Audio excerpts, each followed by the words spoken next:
All right, coaches, players, members of the media, welcome to the 2021 SIAC Football Media Day presented by UPS. And I am your host, James Verrett. We're so thankful for UBS for being our proud presenting sponsor. At this time, we will hear from the commissioner of the SIAC via audio only, Commissioner Greg Moore. Well, good morning. Thank you, James. Good morning. And forgive me, folks, but we're having some technical difficulties. It's my hope that this is the first and last virtual SIAC Football Media Day. I know in past years, we've had the event at the College Football Hall of Fame, which I think is a platform and a venue befitting our schools and our league. So again, it's my hope that again, James, this is the last time we have to do it virtually. We are determined to play football this year. I know there's a lot of pent up energy on the part of student athletes, coaches, and fans to see some football this year. And I can just say that our presidents and our institutions are determined to make sure that happens with as little interruptions as possible. Obviously, the elephant in the room is we are seeing an uptick in Delta variant infections, but we believe the course of action we're taking is going to protect our student athletes and our events from the challenges that the original strain presented. So again, we're looking forward to playing a full season of uninterrupted football. I echo James's sentiments with respect to UBS. They are our official financial services partner of the SIAC. We're really proud of the partnership because they are trying to meaningfully move the needle with respect to inclusion and seeing more young people of color enter the financial services and financial advisory services field. They've made significant investments in all of our institutions. And with their Tomorrow's Talent program and similar pipeline programs, we're very eager to work with UBS and EverFi to help our kids with respect to financial literacy, financial wellness, and most importantly, getting these kids opportunities to work in financial service and perhaps be the future financial advisors of NFL players and professional athletes who obviously, if you believe the data, they definitely need some support in that regard. So again, thank you, UBS. I'd like to also acknowledge ESPN. We recently entered into the largest multimedia partnership in Division II.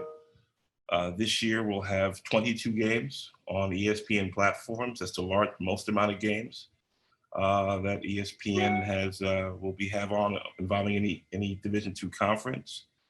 We've been #1 in football attendance 17, 18 years in a row, so we think we are worthy of the additional attention that we've gotten from ESPN. So, we're looking to have rivalry games, classics, homecomings, and give our fans and the parents of our student athletes unprecedented access to our content. So we're thankful to ESPN. It's a 6-year agreement, and there will also be some shoulder programming and additional content that can perhaps provide a little more exposure for our student athletes. And I will say, in this landscape where athletes are now empowered to capitalize on name, image, and likeness, additional exposure, I think is always a good thing for our student athletes.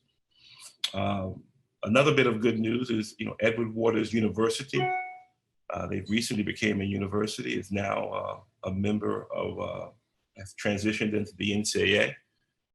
This is the 5th institution that we've added the past 10 years: Central State, Edward Waters University, Allen, Savannah State, Spring Hill College. So we've grown by 5 schools in the last several years. I think we're moving in the right direction. We have schools in significant markets in terms of Jacksonville, Atlanta, Memphis, Columbia, and Birmingham. So I think that's one of the reasons why, many reasons why ESPN found our partnership so intriguing. So again, I think we are in better shape than we've ever been as a league. by every objective measure, financially, corporate partnerships, multimedia. We're still in the middle of a Nike head-to-toe partnership. We're the only Division II conference that has a head-to-toe deal with Nike. It's the largest deal in the country by 50%. So on a lot of different fronts, the SIAC is healthier than they've ever been. We're going into this football season with a great deal of momentum. We're adding a couple new football playing schools this year. And we're looking forward to restoring, some of the rivalries that really make our content, quite special. Both historic rivalries, geographical rivalries. It really makes our games really special. So I also want to extend a very special word of appreciation to our student athletes. This has been an incredibly tough year for our athletes across the board. To go without football, a sport that I'm sure all of you love with a great deal of passion, is a challenge. I commend all of you on weathering that storm. Again, I can tell you that we'll make every effort, and I can speak for our presidents, I believe as well, that to make sure we do everything possible to protect you during this recent strain, and do everything we can to complete, again, a successful season. So with that, again, welcome to everyone, members of the media, coaches, athletic directors, fans, at some point when they watch this recorded, Tyler, and we look forward to a great season. All right. Thank you so very much, Commissioner. Let's see. Let me unmute myself. Yeah. Thank you so very much, Commissioner. And at this time, we will move over to, as they say, the first bulletin board material of the year, as we announce the order of finish and also the preseason all-conference teams. Now, coming back, we'll have 25 returning players from the 2019 season who have made the preseason all-conference team. And when we think about the preseason offensive player of the year, this is a young man who was ranked in 2019 top 20 in rushing, and defensively, preseason defensive player of the year is a young man who is one of the players who hoisted up the championship trophy in 2019. But at this time, we will present the 2021 SIAC preseason order of finish and also the all-conference first and second team. The 2021 SIAC football preseason order of finish in the Eastern Division. In 6th, Clark Atlanta University. 5th, Benedict College. 4th, Morehouse College. 3rd, Fort Valley State University. 2nd, Albany State University. And the 2021 SIAC preseason #1 team, Savannah State University. Now, the order of finish for the 2021 SIAC football preseason rankings in the Western Division. 5th, Lane College. 4th, Central State University. 3rd, Kentucky State University. 2nd, Tuskegee University. And the #1 team for the 2021 Western Division preseason is Miles College. Time now to present the 2021 SIAC preseason all-conference first team offense. On the offensive line, Emmanuel Boone, Fort Valley State University. Anthony Jeter, Kentucky State University. Mikewell Harvey, Albany State University. Harvey King, Savannah State University. Kelvin Dennis, Morehouse College. At tight end, Montavious Tench, Miles College. At wide receiver, Delane Brown II, Central State University. And Anthony Evelyn, Lane College. At running back, Brett Silva, Kentucky State University. Santo Dunn, Morehouse College. At quarterback, Mike Sims, Morehouse College. Now it's time to present the 2021 SIAC preseason all-conference first team defense. On the defensive line, Jasari Patterson, Fort Valley State University. Jalen Thomas, Miles College. Cam Brown, Savannah State University. Derek Davis, Albany State University. Kalen Abrams, Central State University at linebacker. Mitchell Smiley, Miles College. And Dontavious Floyd, Miles College. In the defensive backfield, Zach Anderson, Fort Valley State.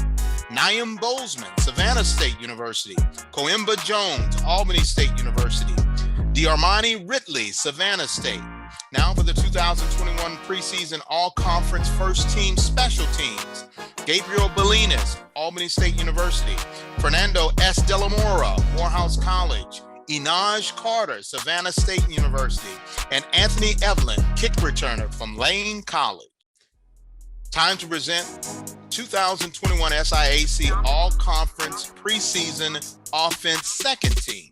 On the offensive line, Tyler Lowry, Miles College. Connor Vasher, Savannah State University. Katray Pringle, Albany State University. Waylon Bell, Fort Valley State University. Dylan McLeod, Savannah State University. At tight end, Kendall Wimberley, Clark Atlanta University. At wide receiver, Inaj Carter, Savannah State. Shamar Bridges, Fort Valley State University. At running back, D'Angelo Durham, Savannah State University. Also at running back, Dante Edwards, Miles College. And quarterback, Tariq McKenzie, Lane College. Now we present the 2021 SIAC preseason all-conference second team defense. Along the defensive front, Dante Marshall, Central State University. Kadarius Roberts, Miles College. Salik McCray, Savannah State University. And Briante Glover, Clark Atlanta University. At linebacker, Walter Yates, Savannah State University. Brace McKenzie, Lane College, and Jeffrey Johnson, also from Lane College. In the defensive backfield, Rodney Coleman, Miles College. Daniel Norman, Morehouse College. Michael Hicks Jr., Fort Valley State University. Dontavious Hunt, Benedict College. 2021 preseason all SIAC special teams second team, Fernando S. De La Mora, kicker, Morehouse College. Punter, Jared Eubanks, Benedict College. Punt returner, Brett Silb, Kentucky State University. And kick returner, Darrell Williams, Central State University. The 2021 SIAC preseason Defensive Player of the Year. From Miles College, Mitchell Smiley. The 2021 preseason Offensive Player of the Year.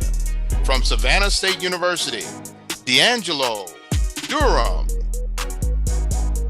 And this has been the 2021 SIAC preseason order of finish and all-conference team. The SIAC leaders rise here.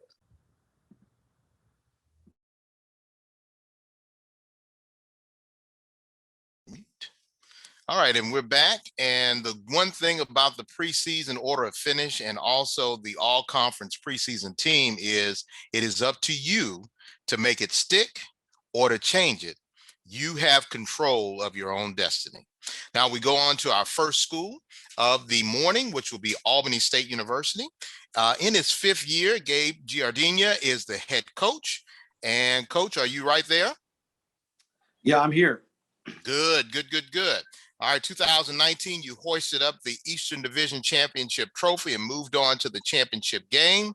Let's talk about what you did during this long pause and what can we expect to see from your team this year? Well, I think obviously 2020 was very interesting for all of us. Probably did as much off the field to try to develop our team and to work through just all the issues that were going on in our community and our country, and with COVID and social injustice and every other thing that is, kind of involved in our young men's lives. I worked in the cafeteria at one moment. We're just glad to be furloughed and stayed employed, right? So we put on some different hats. Just really proud of our players. Such a hard year, but excited for 2021. And anytime, you have something taken away from you that means so much, like the game of football it does to our players and our coaches and our community and really our university. I think it just makes the opportunities that we're going to have this year that much more special to compete, and can't wait for September 2nd to kick this thing off. All right. We have also a couple of student athletes. Would you like to introduce them? Yeah. So today with me, I got Oliver and Joseph Davis. Joseph just got congratulations, Joseph. You just got picked to be a first team all defense preseason. So congratulations. And so what, right? They really do. These two guys are special to me because they really emulate all the positive qualities of a Golden Ram. They're both 3.6 plus students. Obviously they're twins, and try to get them to compete in every area. Oliver playing tight end and Joseph playing defensive end. Some great battles that go on at practice, but also some great battles that happen in the classroom. And I think their best quality is that they're great leaders, and they're great people. They got great parents. If I had a daughter of college age, I'd be pointing right over them saying, hey, that's what you need. That's the guy. So you have to ask them if they're still single at this moment, but I am really proud of them and everything that they represent on our team. Well, Coach, we'll try to keep it just to football. We won't ask about their dating status at this time. But, Coach, if you could talk to us about those two scrimmages that you had in the spring. Normally, people like to play, I would say, somewhat cupcakes, but you went out and played a Division II national champion and also an FCS team. How was that experience, and what did you learn about your team from that spring encounter? Well, I think we wanted to go out and, since we missed the season, we wanted to make it hard, and we wanted to make it something where, the guys had something really exciting to look forward to. So going and playing West Florida, in kind of a controlled scrimmage where we weren't hitting the quarterbacks and stuff was something myself and Coach Shinnick, I think, were over there were very interested in. And then, a couple of weeks later, getting to go down to Tallahassee and do the same thing against Coach Simmons, who just has such an amazing program down there, and the 2019 HBCU national champs. We said, hey, let's go test ourselves against the best. And I was really proud of the way we competed in the games. I think, defensively, we were just lights out, and it's exciting to watch the guys compete and play and say, hey, look, this is, from 2019, some of the best teams, and hey, you belong here, you can play here. But more importantly, it was just like therapy just to get to hit another team. So it was really important for us. All right. And at this time, if we have any members of the media who would like to ask questions, please raise your hand in the chat. And I think our SIDs, if they are there, will direct us on who is asking a question. If not, we'll ask a question for the student athletes at this time.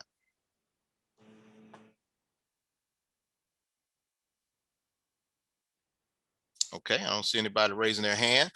So for our Davis brothers, Oliver and Joseph, first of all, how hard was it to stay away from football for almost 2 years? Well, it was very hard for us to stay away from football. We been playing together since we were 6 years old. And so having to take away from us for such a long time was a challenge in itself. But Coach G and our staff and our teammates helped us stay the course and look forward to the 2021 season. All right. Oh, yeah.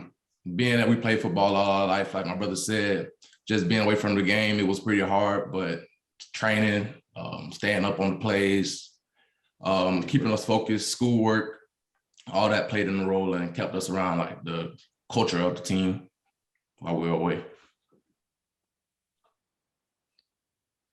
All right. And looks like we do have a couple of hands raised. Let's see.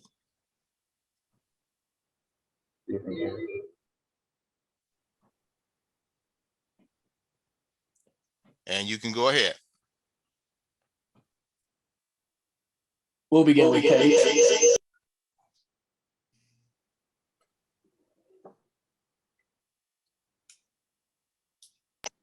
We can begin with Paige. All right, Paige, go ahead. Okay, perfect. Hey guys, I assume you guys are redshirt seniors at this point, coming into what I think is probably your last season at ASU. Just kind of what's the excitement to being back on the field this time, preparing for a season? It's very exciting. We get to go back in front of our hometown, our fans one more time. and give them a show. So we're looking forward, very excited, and looking forward to bring the city back together. And to add to that, being this is not our last season. We due to COVID and everything, we still have some eligibility left after this year. But definitely to go back and rep our city, rep our university is pretty exciting. Okay, and for you all to take advantage kind of that COVID eligibility as well, just the excitement to have another year back, have fans back in the stadium, kind of getting years back that you lost. Well, I mean, that's pretty exciting. As far as homecoming, looking forward to that. Looking forward back to another run at a championship.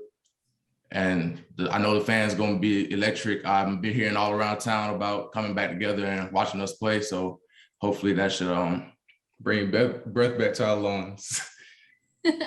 For sure. And I guess lastly for me too, with you guys, you have a tough schedule coming up, you're finishing second in the Eastern Division, just the competition that you guys are getting ready to face, kind of where the strength's going to be in this team, hopefully to put you in the best position to reach the conference title game this year. We're going to look one game at a time. Take it on one game at a time. Our strengths is in numbers. Our strength is in the team, our character of the team, the whole brotherhood that we have here. That's what we're going to lean on throughout the whole season. And our hard work is going to pay off. Piggybacking off of what he said, yeah, we been working very hard all season. We had extra off-season time last year. And so we're looking forward to reap our harvest. It's been a long time coming since we've been able to play. So we're just ready to compete with each other again. Awesome. Thank you, guys.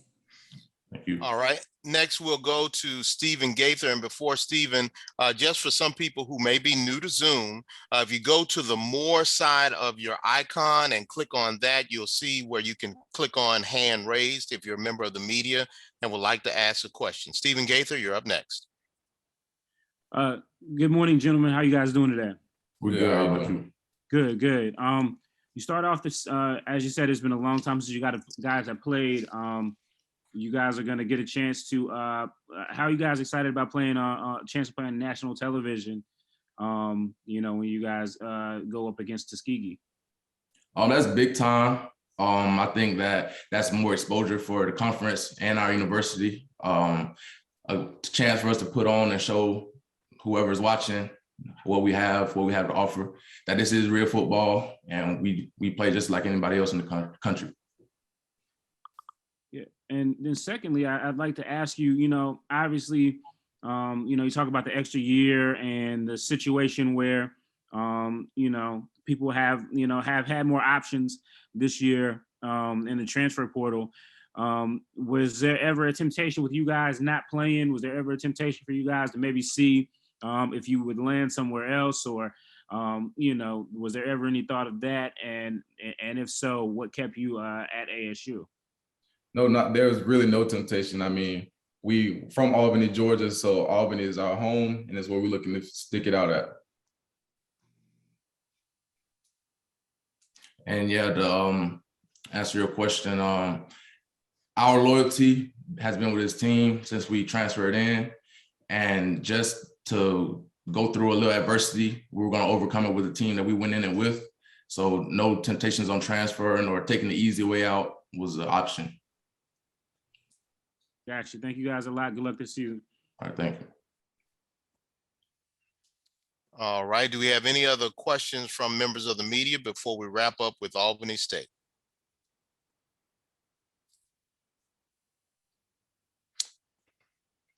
Looks like we don't see any. Coach G, before we let you go, your expectations, I know championships are always the standard at Albany State, but if you could talk about your expectations and what it will take for your team to make it back to the championship game.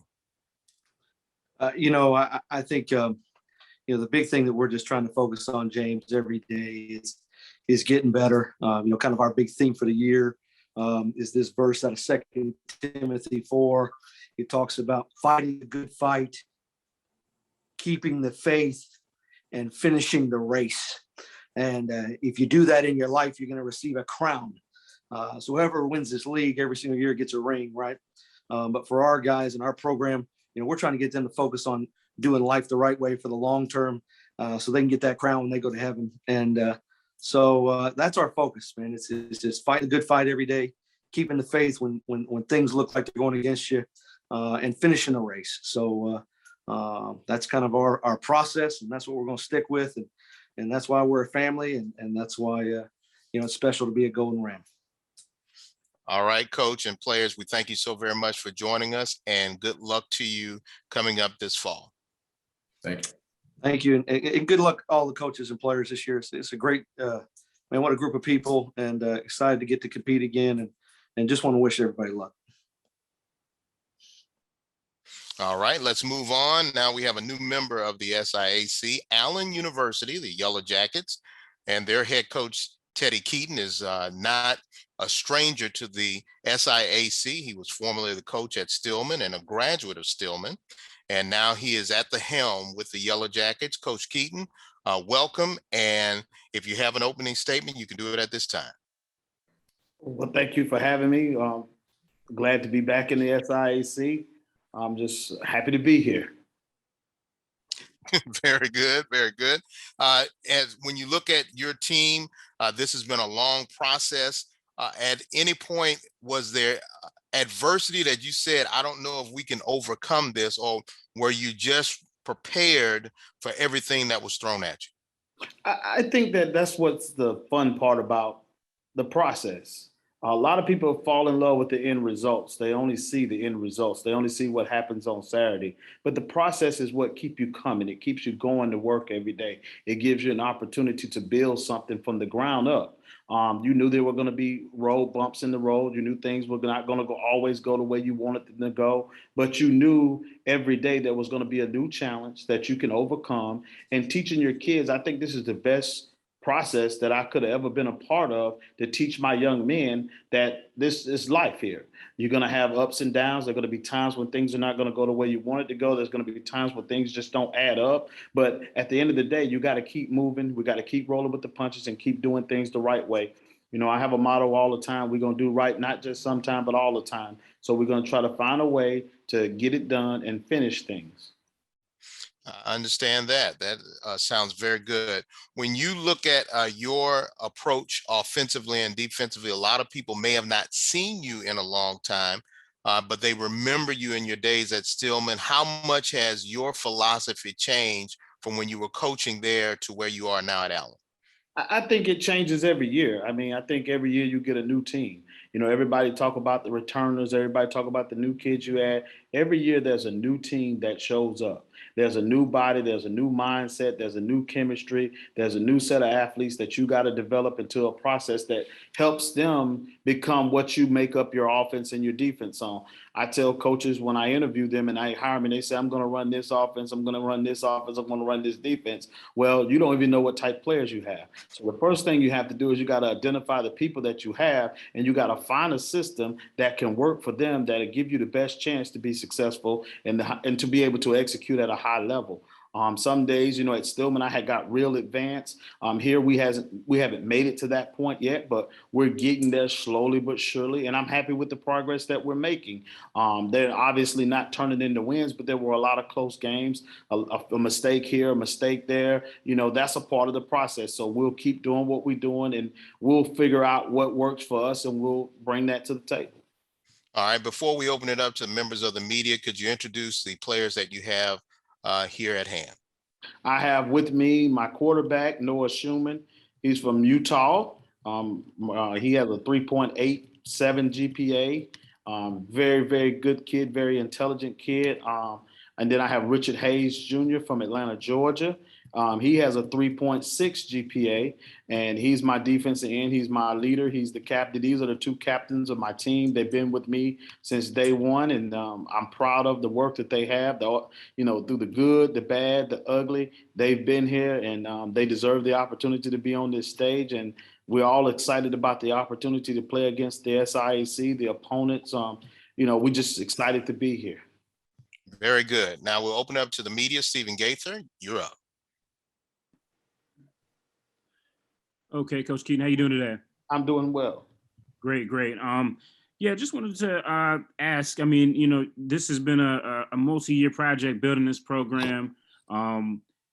as you sit today here on this call, from when you started, how do you feel? How would you grade where you guys have come from to where you are? And then I'll ask my follow-up after that. We're trending in the right direction.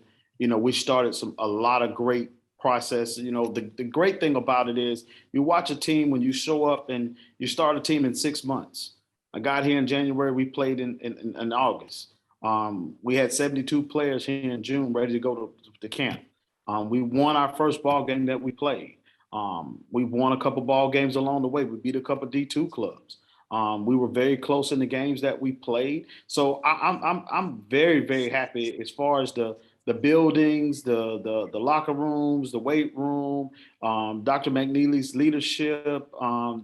We've come a long ways from when I got here, and there was not a ball, a shoot, a sled, or nothing. At most times when you go to a program and you maybe rebuilding one, you would have something there, but there was no resemblance of football here. And it's just, I sometimes I be in awe when I look around and see where we came from January of 2018 to now in 2021. And then we just throw the pandemic in there to on top of that, with all the kids that were excited about playing and the mental, we don't talk about the mental capacity that it took on the kids to be able to fight through that type of challenge right there, knowing that they came to Allen to play sports and all that gets taken away from them. And they have to go through the mental challenge of virtual school, trying to, navigate that process. That was a lot, but I'm very proud of my kids. They made it through all of it. And guess what? We all still here together today, and we all amongst each other, and they passed their classes and they still went to the weight room. They did everything they were supposed to do. So, as Coach Gabe said, there's a race at the end and there's a crown, and we're trying to get to that crown at some point in time ourselves. All right. And my follow-up question would be, there's been a lot of talk this year about the transfer portal, and a lot of people, only look at that as the Division I thing, but how has that helped you guys out, as a program establishing itself with so many guys having the eligibility and so many places not having slots to go? How has that helped you out on the transfer end, and then maybe as well, on the prospect end of high school guys being available to you that maybe would be tougher for you to get in an average year? Well, everybody knows, if you know me well, I deal with high school kids. I'm very big on developing a total kid. I don't search in the transfer portal. Matter of fact, I've probably been in it 3 times since I've had access to it, simply because if I want a guy that is dedicated for me to day one. If they transferring and hopping from place to place, there's different rhymes and reasons why people leave places and different things of that nature there. There's usually a bruise on that peach. He's not coachable. He wants to be a starter. He wants to be on his whatever he wants to do. And everybody that knows me, you're going to do what Coach Keaton wants you to do, or you're not going to be here. So a lot of times that's a difficult place for people to be when you try to play for us. So I don't fool with them as much as I need to, but I have, took some transfers, but I do a lot of homework and research to find out what type of kid that I'm adding to my household. That's what we call it. It's the house. And you got to make sure you know what you're adding to your household, because not all kids that come in the transfer portal are great football players. Some of them are trash, and they were trash wherever they were at, and they'll be trash here. So I don't want to add any trash to my house. Well, I appreciate the very honest answer that you gave me. Very candid. I really appreciate that. Thank you so much, and good luck to you guys. Thank you. All right, let's move on to Black College Experience.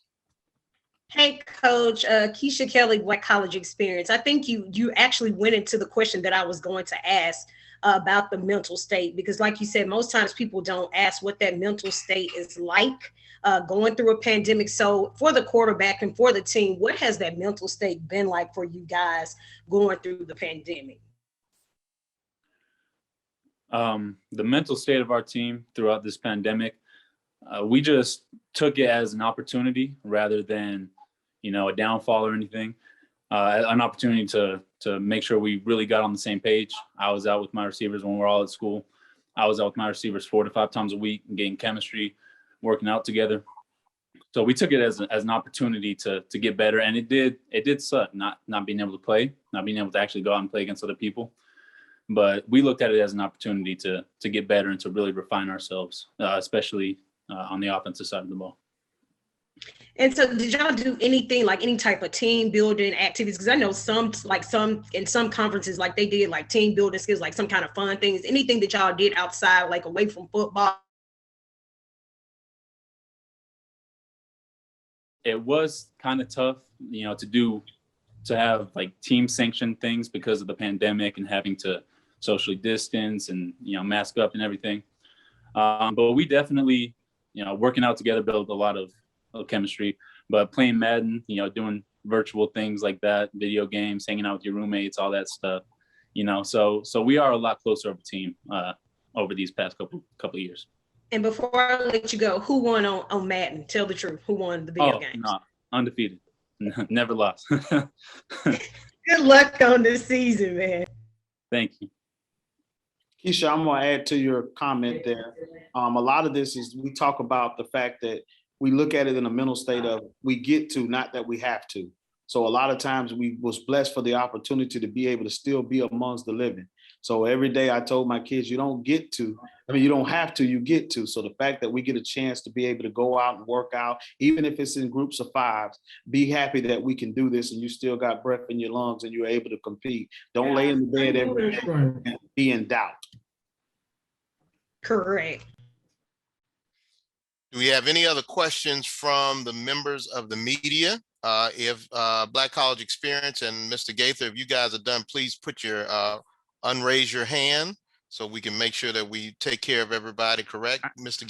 Gaither? All right, go ahead, Mr. Gaither. Okay. Yeah, this is for Noah. Just curious as to how you got to Allen. What brought you there, and what is it about Coach Keaton and his program that keep you there? Yeah, so I got to Allen out of high school. I went to a junior college in California for a couple of years, started there for 2 years. And Coach Keaton and I found each other on Twitter. And then I went out there for a visit. And out of all the schools that were recruiting me, I had a few Division II schools, and then I had some FCS walk-on offers. But at all the schools that I talked to, I felt the most wanted at Allen. So that was the biggest thing for me. And then flying out to the school and seeing the chance to build something and, the chance to help a new program grow, that was enough for me to sign. And then the way the direction the program's been going in, how we're trending up, how everybody's getting older, more mature, and I feel like we're really on the precipice of something great. That's been enough for me to stay. Awesome. Thank you so much. I appreciate that. Thank you. All right, one last question before we wrap up with Allen and move on to the next school, you guys, and this will be for all the 2 players and also the coach. You have a rivalry game now that is literally right across the street.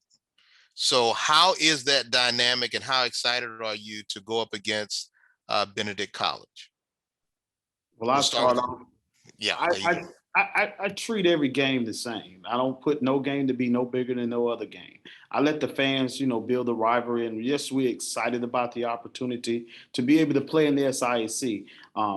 I look at every game when we go in, we treat them, they're a faceless opponent. I tell my players all the time, you're not playing against them, you're playing against yourself. How good do you want to be? How well are we going to execute? So I don't really get into the big whatever. Trust me, we hear it when I go to the barbershop, when I go down the street. I mean, we're literally right across the street from each other. I can look out my window and see them, and they can look out theirs and see me. So, I mean, obviously, I think as far as we are concerned, we're just going to take it just like we would normally take it. It's an opening game. We'll let the fans be in the rivalry. The players may feel differently, but as a coach, I'm going to prepare for them just like I will prepare for anybody else I was playing against. All right, let's go with Mr. Hayes first, and then finally with Mr. Schuman. How you doing, sir? The game across the street, our biggest rivalry. For me, it's not really rivaling me, like you said. That's the fans. I let them build that up. For me, it's not really a rivalry. For the team, we on the path of not really getting into that with focus. We have a straight line of what we want to do. So the rivalry is not really a rivalry to me. It's a game. We treat it like a regular game. So it's not really like let the fans build that up. We're into the he said, she said, back and forth. We let them do that. All right, Mr. Schuman. Yeah, I agree with Richard and Coach. It is another game to us. But at the same time, I understand how much it means to the people at our school. This particular game, how much it means to people at our school, and how much it would mean to the students and the faculty and at Benedict too. So we're gonna fight just as hard in that game as we would in any other. But I understand it's gonna be a pretty crazy environment there. All right, Coach Keaton and players, thank you so very much for joining us, and good luck to you this fall. Thank you. All right. Glad to be a part of it. Good. Now we're going to move on to their rival, or they say not so much a rival, Benedict College. The Tigers are led by head coach Chennis Berry. He was hired on February 11th, 2020. And the SIAC is definitely in his blood. He had a lot of different stops in the conference before he earned his head coaching position. And Coach Berry, thank you for joining us. And first of all, are you anticipating nerves coaching your first game as a head coach, or did the spring help you get all the nerves out the way? I'll tell you what, first of all, I just want to say thank you guys for having us today. It's a great day to be a Tiger. We're super excited to get this thing going. Man, it's been a long time coming. I mean, you're talking about, as you mentioned, I was hired on February 11th, 2020, had gone through the pandemic, got a chance to go through a little spring, a little fall. Now it's time to rock and roll. So we're super excited as a program. I'm super excited more so for our young men. I mean, they've been through so much. I mean, these guys are really bought into the process of how we do things in terms of discipline and accountability, and doing things the right way. So I'm excited about them more than anything. And, we've done a good job of flipping our roster and getting guys to believe in the brand, and what we're doing and how we're doing things. And like I say, more than anything, I'm just super excited to coach this game of football, the game that I love to coach. And I'm excited for my coaches as well. I mean, these guys have rolled up their sleeves and done so many things on this campus, and just trying to build relationships, not only on this campus community, but in the community of Columbia as a whole. So we're super excited.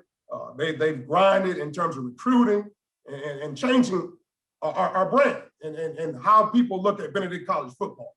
And today I want to introduce these wonderful, handsome young men that I have joined with me today. To my right, we have Dontavious Hunt. He's a safety, senior. He's in our ground. He's actually a senior on the field, but he's in our graduate school program, playing his last season here at Benedict College from Jefferson, Georgia. All right, I'm sorry, Louisville, Georgia. I apologize. And to my left, I have Davon Smith, running back from Houston, Texas, who we're super, super excited about. And he's going to his senior year as well. So we're excited to have these young men here joining us today. And we're just excited to get rocking and rolling. We reported yesterday. We're excited. We have 130 excited, fired up young men ready to get this thing rocking and rolling. So it's a great day to be a Tiger. Thank you so very much, Coach. And now we're opening up to the members of the media, Black College Experience. You are first up. Hey, guys. Hey, Coach Berry. How y'all doing? Go Tigers. Yeah, the Tigers. Thank you. So you said that you're changing the brand over at Benedict. What are y'all doing, or what, when you say you're changing the brand, what are y'all doing to change the brand, the name of the game? What are y'all doing to make that brand go higher? Well, I mean, it starts with your facilities, and you're building the brand and building the guys that believe in what you're doing. All right. And for us, we wanted to improve the facilities. We wanted to make sure that when these guys come to meetings every day, and they come to practice, and they come to the locker room, they can have something they can feel proud of, and be appreciated. And from our gear to how we travel, and all those things are very, very important. And then for us, you get free advertising with social media. So we have built our brand in terms of marketing of our program. All right, what we put out there. So whether it's Twitter, whether it's Instagram, whatever these young gentlemen use, especially the recruits, because that's the people that we're marketing to every single day. So in terms of changing the brand, have something they can feel proud of. Our current players, as well as guys that want to potentially join our program. So we've really upgraded our facilities in terms of our coaching staff, offices. Our stadium, we feel like, is top 10 in all the Division II football. We've upgraded our locker room. We started groundbreaking on a brand new weight room. So we have things that our current players can feel proud of, but we also have things that our recruits can feel proud of when their parents come on our campus and see what we have to offer here on 1600 Hardin Street, Columbia, South Carolina, 29004. And you say y'all reported back yesterday. What was that like reporting back? The guys were all excited. What was that like in that locker room? What was it like for all the guys to be back together? Oh, just exciting. Just guys, just good to see each other, just fired up and just to see those guys just love on each other and just get a chance to just kind of talk and just mingle and a lot of things now, the first couple of days is just compliance type deals, but we won't get a chance to do football related activities for a couple more days. But, just to see those smiling faces, they love football. They love an opportunity to see their brothers. We build a brotherhood, a family thing around here. And just to see the coaches excited about seeing guys, a lot of bodies have changed, guys looking the part, looking like a football team. So we're excited to get ready to rock and roll on September 4th, 2021. All right, as always, good to see Coach. Good luck, guys. Thank you. Go Tigers. All right, for the players, can you tell me how much has the culture changed since you guys have arrived on campus and since Coach Berry has arrived on campus? Yeah, the culture, man, it changed a lot. Before Coach Berry got here, it was kind of unorganized, I would say. But since he got here, we got a motto: it's chase A's, B's, championship degrees, and that's our goal. Is to become better on and off the field every day. Since Coach Berry arrived at the school, I would say the culture and attitudes and most gentlemen has changed. Coach Berry, he has a way with his words. He has different acronyms. We have dig, deep, win. Win is what's important now. So basically, he's changing the mindset of all of us. The team. We're more determined now. I believe everyone has that willpower and the attitude to be a great team, to be a championship team, possibly. All right. If we have members of the media who would like to ask a question, please raise your hand. It looks like we do have a hand raised for Sarah Jones-Smith. Hello, everybody. So, Coach Berry, since you are fairly new, how are you and the team kind of getting acclimated to one another, especially, throughout the pandemic? What are you guys doing to build a stronger bond and relationship together? Well, we're just incorporating what our philosophy is. Every day, we just want to get 1% better. And in our program, it's an acronym I go by dig deep. See, in life, adversity is going to strike each and every one of our young men. Okay, that's just life. As young men, adversity is going to strike. But when adversity strikes, we got to find a way from the pit of our soul to dig deep. And that first D in dig deep is discipline. Everything in this program starts and finishes with discipline. That's how you win football games, with discipline. Because guess what? One day, third down is going to come. You got to have discipline. Red zone is going to come. You got to have discipline. Next, integrity. That's character. Who are you when we're not watching? That's what we're all about, character. Be that guy that when nobody's watching, what are you? Who are you? What are you all about? G is God. We put the holy Lord and Savior Jesus Christ first in all that we do. So we put God first. So that's the dig. When we talk about deep dedication. You got to be dedicated. It's hard getting up 5 a.m.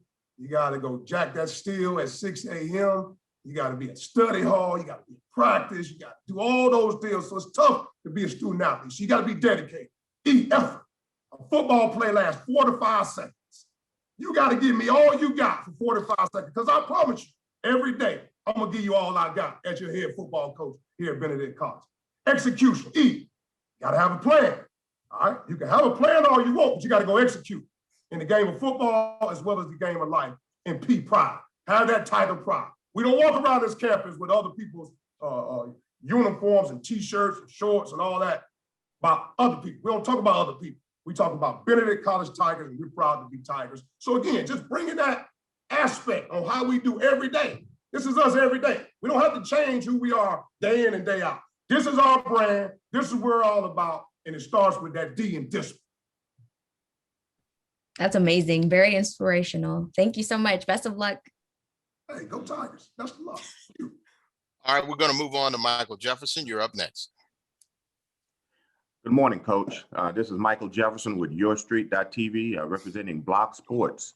And my question to you, with the Delta variant, the way it is coming upon everyone right now, how is your team preparing? And do you know the percentage of athletes that are currently vaccinated at this time? So thank you, first of all, for being here with us today.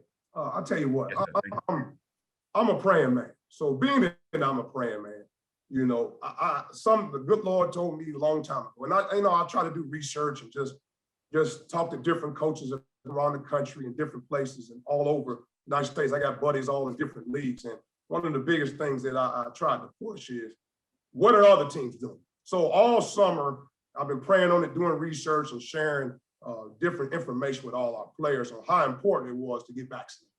All right, how important it was. And I've never told them it was mandatory before I knew that the SIAC released it, that it is mandatory. But what I explained to them was, these are the pros if we get vaccinated, and these are the cons if we don't get vaccinated. So all I did was but I'm a leader. I try to lead from the front, okay? So back in March, I had already finished my second dose of the COVID vaccine, the Pfizer vaccine. So as of yesterday, when we checked in from 1 to 4, we are 100% of our team vaccinated for the 2021 season. At least their first shot have been vaccinated, and all 10 of my coaches have been vaccinated. Awesome. That is great to hear. And thank you very much for that, Coach. Thank you very much. Thanks very much, guys. Thank you. All right, Coach, before we let you go, two things. What can we expect to see from your team offensively and defensively as far as your philosophy? And also, you do have a rivalry with a team across the street, and we'll let all those players, you and the players, answer. How excited are you to have a situation where you do have a rival that literally you can see right across the street? But first, let's talk about your coaching philosophy and what we can expect to see on the field. Well, first of all, I know a lot of people talk about offense and defense. In this program, special teams is a part of the third of it as well. So I want to reiterate and talk about how my philosophy on special teams. We want to be sound, okay? We want to make sure that every day we put time. We probably going to spend more time on special teams than any other team in the country, all right? Because I know that's a part of the game. So we're going to be sound, we're going to be disciplined, and we're going to be well coached on special teams, all right?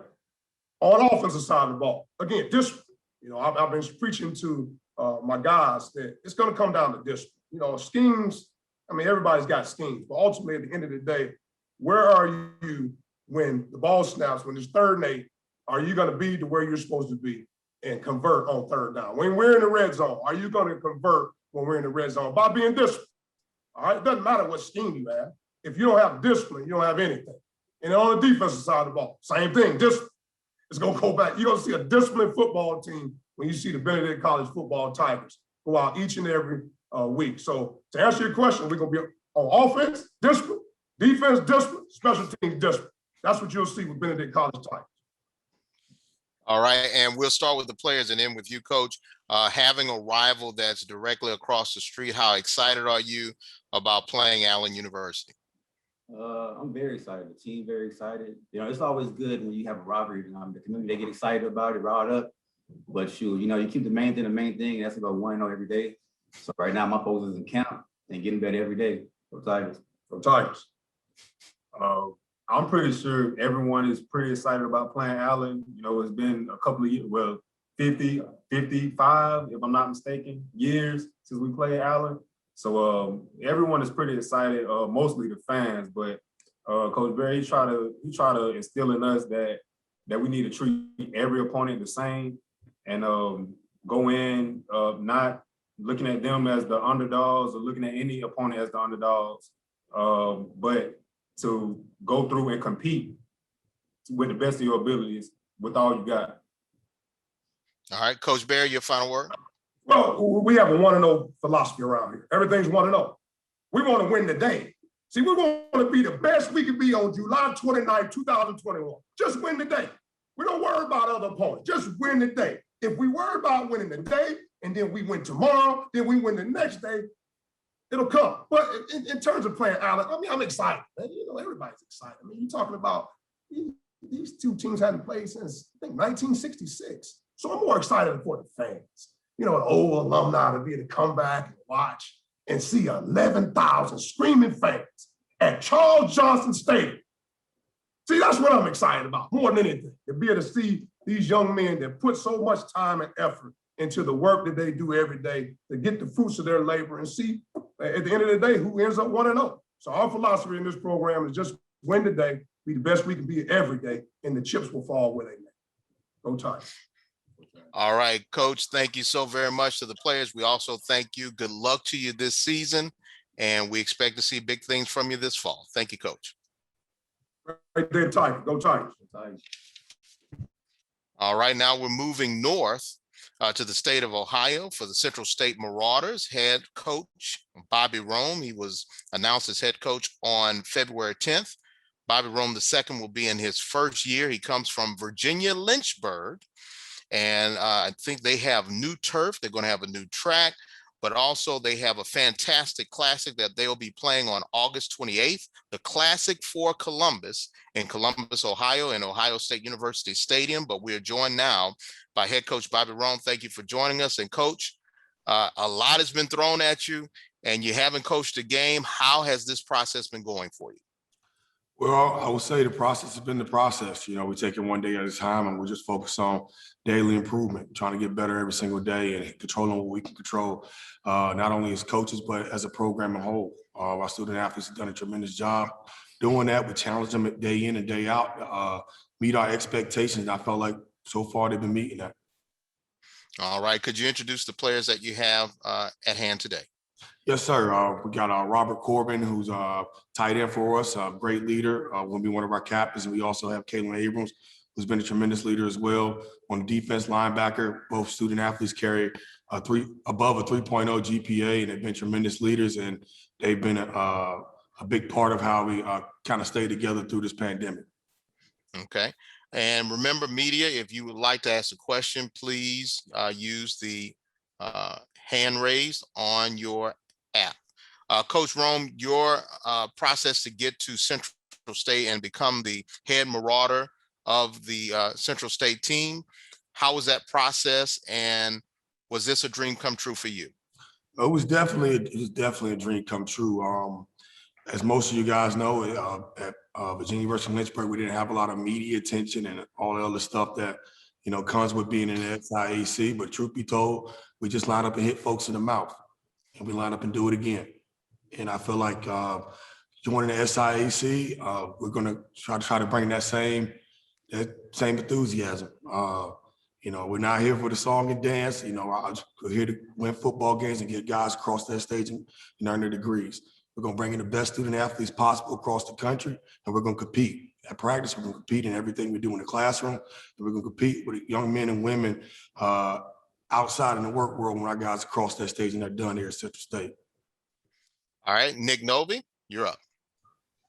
Hey, Coach, if you just want to hit for the group on the recruiting class as well as some of the key players coming back, sort of your core group that you expect to for you this year. Yes, sir. Well, I think we've done a great job, especially during the pandemic recruiting, hitting the road and recruiting. We haven't been able to get on the road, so a lot of things we've done was virtually. So able to sign 34 student athletes, kind of flipped the roster a little bit, got our numbers up to close to about 80 students compared to the number that we had prior to me arriving, which was around about 40. The guys that we have returning, like Robert Corbin, Abrams, Dante Marshall, Darrell Williams, they've been working their tails off. And we came in and we said, you know what, we don't know, just because of the pandemic, we didn't know who was going to be around. So we decided to add competition at every single position. And those guys know they're expecting competition when they get here. The SIAC is a very tough conference.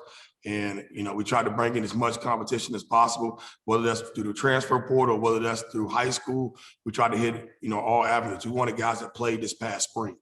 That was most important, given the fact that we haven't been on the field since 2019. We focused on bringing guys in who's been on the football, who's been competing, and that's ready to go. All right. Thank you so very much, Rod T. Media, and then Michael Jefferson. Rod T. How you doing, Coach? Hey, how you doing? Doing good. Hey, I just got a simple question. Yes, sir. How do you plan on shaking up the league this year? Well, I mean, I'm not here. I'm just here to get better every day. We're just here to get better every day, get our team better every day. We're not about shaking up the league. We're just about controlling what we control here at Central State University. Michael Jefferson. Good morning, Coach. This is Michael Jefferson with Block Sports. And my question to you is, Central State has a rich history of having great teams. So this is one of two questions.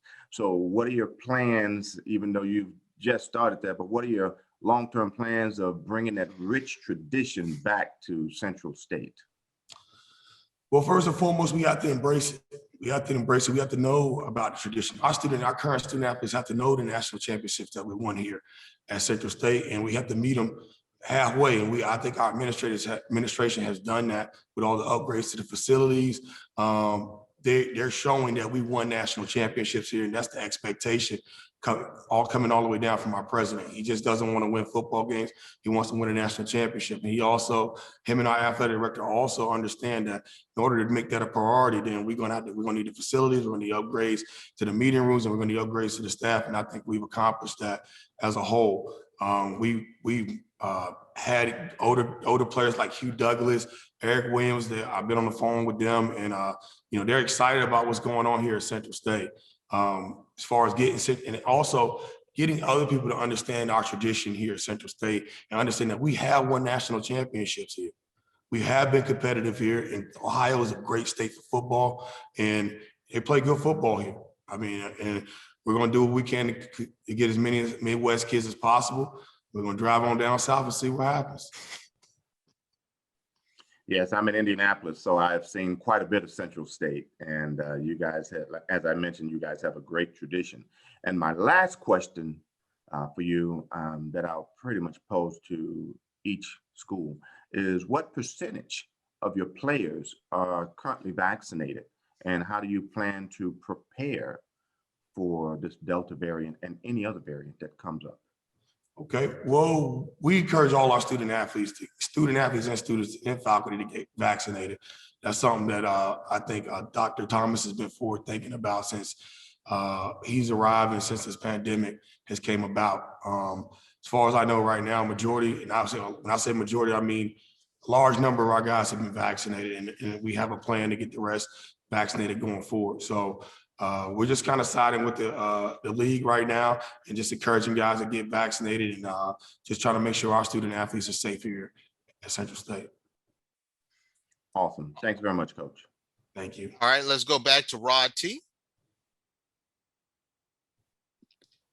Yes, Coach. You guys going to be playing in a mighty big stadium, all right? How do you keep you guys grounded, man, and focused and not let the lights get to you and, the surroundings?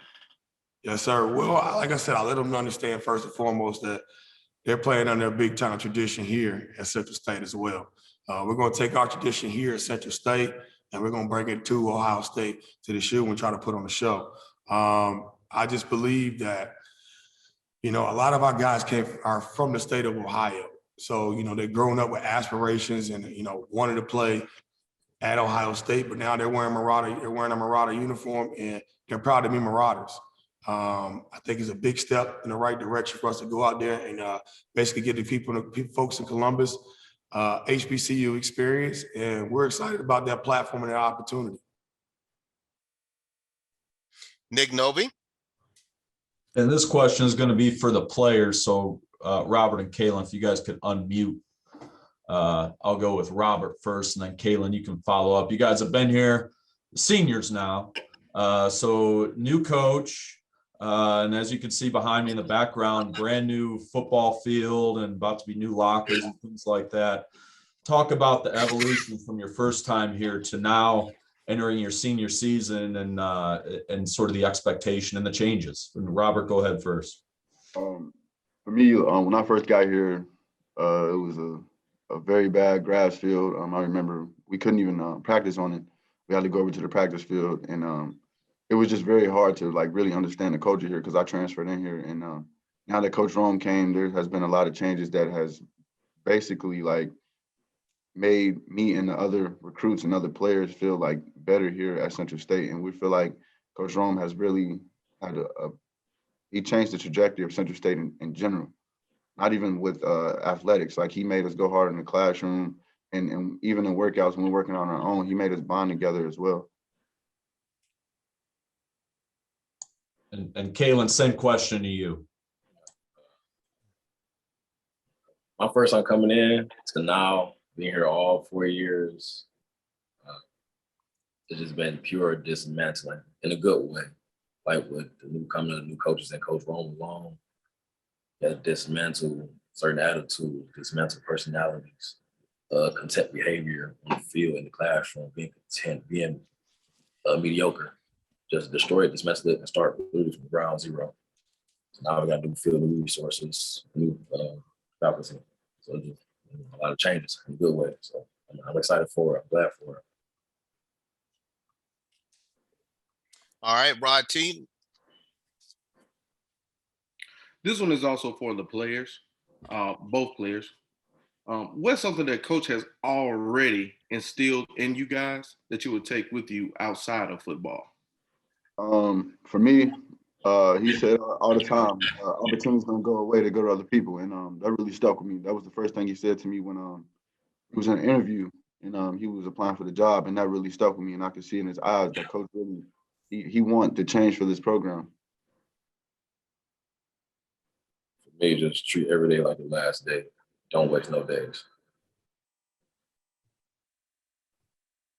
All right, thanks a lot, Coach. Before we let you go, can you talk about your offensive and defensive philosophy and what can we expect to see from the Marauders this fall?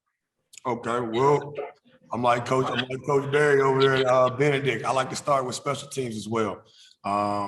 I believe, I'll be honest, I just believe you can't play offense or defense if you're not an outstanding athlete and you can't play special teams. So we do play starters on special teams, and guys that want to play special teams and want to get on the field, they're going to have to compete and beat somebody out and earn that job on special team. Like I said, it's competition straight across the board. I believe we brought in 2 kickers. We want competition at every single position. And I just think that we brought in tremendous athletes that can fly down the field, smart football players that had experience playing special teams. You know, we don't want guys that teach the game to. We want guys that literally done it before, and we're excited about that phase of the football game. On offense, we're going to spread the ball out, get the ball in the playmaker's hand, and we're going to be in great shape. We're going to be in great shape. We're going to finish our blocks. We're going to finish runs. And we're going to do all the things we need to do to win. On defense, we're going to fly around, get 11 heads to the ball, and we're trying to create as many turnovers as possible. And I mean, that sounds pretty simple, but like I said, it starts in practice, starts with competition. We're going to play our best 11 on all phases of the game, no matter what. It's offense, defense, or special teams. All right. And do we have any more questions? I see, Rod T, you still have your hand up. Are you going to put it back down? All right. He waves off. Coach and players, we thank you so very much for joining us. Good luck to you. And we can't wait to see you guys in Columbus for the Classic for Columbus coming up later in the month of August. Thank you so much. Much appreciated. Thank you for allowing us on your platform.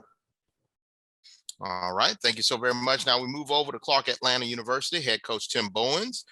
He took over the job March 19th, 2019. And at Clark Atlanta University, everything matters. So Coach Bowens, thank you for joining us. And first of all, during the pandemic, the spring, all the social unrest, how were you able to keep your team focused on the goal at hand? Thank you for the question, James. I'll tell you, it was very interesting to say the least. Obviously, we want to start out by saying, to Dr. French and Dr. Dawson as our president and athletic director, did a wonderful job, a magnificent job of trying to get our student athletes back to campus. And I tell you, it was a challenge. And in 2020, when we left in the spring, I think that our students saw that we'd be back in the fall, and we were remote once again in the fall. So unlike some of the other SIAC schools, we didn't get an opportunity to have our students on campus. So that for us was a challenge in itself, but we were able to be creative as we could to get around our student athletes if we could off campus. But that was tough, but we made sure that we stayed in contact with them. We did a lot of Zoom meetings like everybody else across the country. I think I've zoomed out. I think these guys can say the same thing, but it's been interesting. We'll still do a little Zooming, but we've been able to continue to grow our team and to flip our roster, like some other of these coaches have said. Got an opportunity to bring in some new student athletes, and I believe that we're doing it from the inside out. I believe that, with anything that you do, you got to build relationships, and you got to make sure you're getting the right people in. You got to have the right fit. And so during the pandemic, that was the thing that we were doing, make sure that we were having the right young men in our program, and then the men that were in our program, making sure that we're all going in the same direction, that we have the right vision, and that we understand what the expectations are going forward. And we are walking and living the standard the best way we can. And we want to just simply be the best version of ourselves every single day and make sure we're totally committed to excellence. And I think that the two guys that you see beside me are two that exemplify that. That's why they're sitting with me today. To my right here, I'll go ahead and introduce him, is Dre Felder, plays defensive line for us, was an offensive player coming out of high school right here in Chapel Hill, right in Douglasville, Georgia. Guy right here in Georgia. I love getting these Georgia kids because it means something to them. And next to my left, Kendall Wimberley. You saw him on the preseason all list there from Mays High School right here in Atlanta as well. These two young men exemplify what Clark Atlanta University is looking for in the student athlete, being a Panther. So I'm excited to look forward to another year. We didn't finish in 2019. We were close in a lot of games. Got introduced to the conference. But I believe that us, getting to a point where we can not only sharpen each other every day. The scripture says in Proverbs 27:17 says, as iron sharpen iron, shall one man sharpen another. And we're working to sharpen each other every single day so that we get 1% better. For those guys who've been around the program this summer, just getting 1% better.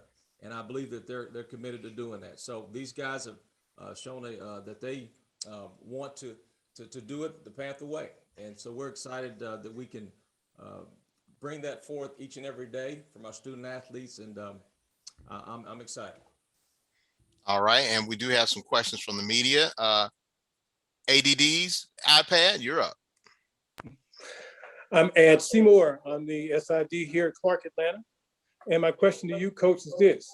What are we returning from 2019 and what do we look like compared to 2019? Are we a much different team? What are we looking like? Well, I'll say this in 2019, we threw the ball a good bit. We had Charles Stafford who threw it all around. We were a young football team in 2019 as well. I think that those young men are now a year older. I think we probably played more freshmen than anybody in the conference at the time. But we're now a little bit more mature football team, and I'm looking forward to seeing what that looks like now. And I think that that our guys will be able to see the difference. Everyone, our fans will be able to see the difference. Our school, our university will be able to see the difference. I think that the hard work and the dedication that these guys have put into it away from being here, and then the 3 months that we've got our hands back on them in the spring, they've really done a really nice job of showing us that they're committed. And I think that when we talk about our offense, our defense, our special teams, I think that wasn't really the focus. Our focus were on us being better young men, and not only better young men, but also better young football players. And not only that, but also being better on this campus and also in our communities. And so we made sure that, from our GPA being a 2.5 to over a 3.0, and with this, with what's going on in our country, all those things, and our guys being involved and being active here in Atlanta. So we've taken those small steps to do those things, and we're going to continue to do that. All right. And Rod T. Hey, Coach, how you doing? Great. How you doing, sir? All right. I just want to ask, what is the most improved area of your team? I know everyone got better, but what is the most improved area of your team? Well, I think one thing we had to do, Rod, is our offensive line. We had to make sure we went and recruited some numbers. We were in 2019, we had 2 linebackers. We moved to offensive line. We had 2 defensive linemen that moved over to offensive line to play for us to make it through a 2019 season. So, one thing that we went out and did was we recruited, more offensive linemen. I think that we've improved there. We've improved in our size. We've improved in our strength. We didn't go out and just take a bunch of transfers and JUCO. We tried to find the best high school young men that were out there that were looking for a home. and that wanted to be here in Atlanta. And so we went wherever we had to go to find offensive linemen that could to come and help us in that place. But I believe that, our defensive line up front, we've improved tremendously as well. So I think that's where we had to make the biggest improvements at in those two places, and we've done that. All right, and we're going to move over to Michael Jefferson. Good morning, Coach, and thank you very much. This is Michael Jefferson with Block Sports, and I think you just answered one of my questions in terms of improving on the football team offensively and defensively. But you did mention something about the transfer portal and not taking advantage of a lot of the individuals on the transfer portal. Why is that? And I do have a follow-up question for you. Well, Michael, I think it's kind of, Coach Keaton says something very interesting, but I think that when you want to build something, you want to build it from the ground up. And I think that, by the time some of these young men, if they've transferred in and they're in here 1 or 2 years and they're out the door, by the time they buy into your vision, they're out the door. And I believe that if we can develop young men from every facet of life, it gives us an opportunity to have somebody here that's going to be alumni, that's going to be very proud of their university. They're also going to be somebody that's going to be here and they are committed to both of these guys, high school, right? High school guys got here and they were here long. They've been here longer than I have, and I'm proud of that. And I believe that you can develop young men and you can build relationships and you can really establish something really strong when you start doing that. When I first got here in 2019 and we went to practice, there were 3 offensive linemen out there on the field we practiced with. They were on the right side we practiced, and they flipped over and went to the left because there were some transfers that were out after a year, and there were some JUCO guys were here for 2, and so the roster had flipped fast for. So when I got here, it was interesting. We had some skilled kids, but we didn't have that up front, and a lot of that was because I think that took a little bit more JUCO and transfer guys at that point. Yes, sir. And with that, I also have a question for the name, image, and likeness. Since you're in the city of Atlanta, I mean, you have, of course, being in Atlanta. I mean, that's the mecca of for us being African Americans. How will you take advantage of, or your student athletes take advantage of the name, image, and likeness? Or has any of them taken advantage of that? And 2, do you know how many of your athletes have already been vaccinated for this upcoming Delta variant that we have? All right, thank you, Michael. It's two different Yeah, sides of the spectrum there. Yeah. Yeah. I'll say this, with the name, image, and likeness. I can remember being in college and my professor, who was it was called a class called Voice and Diction, and part of my persuasive speech was why athletes should be paid.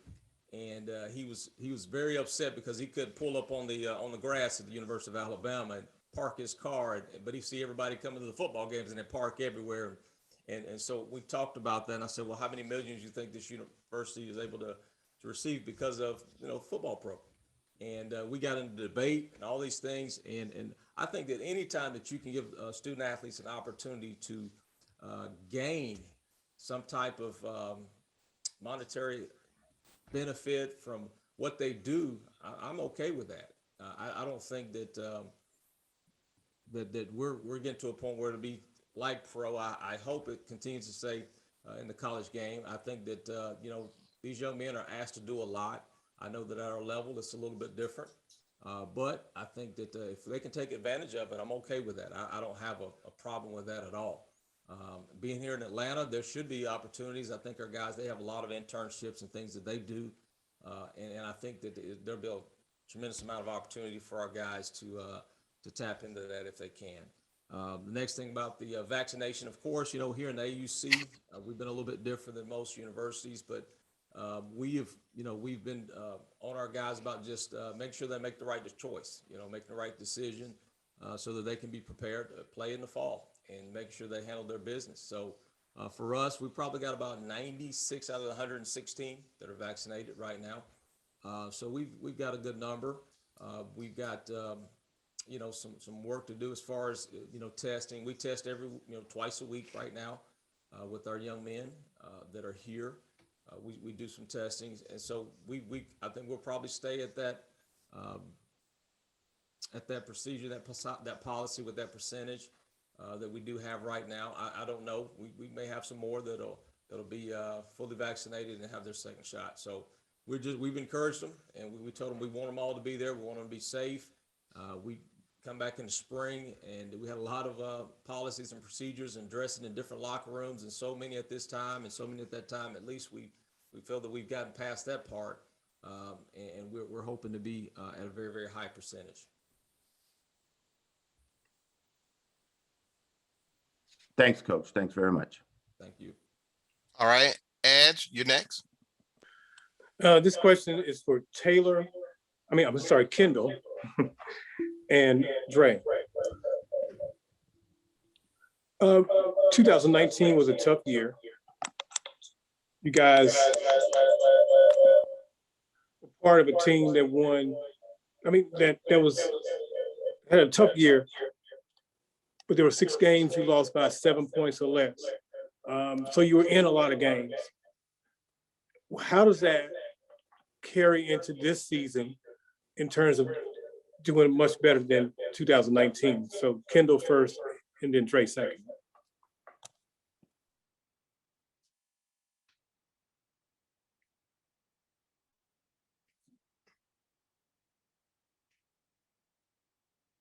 If you could, please unmute Tim Bowens. There we go.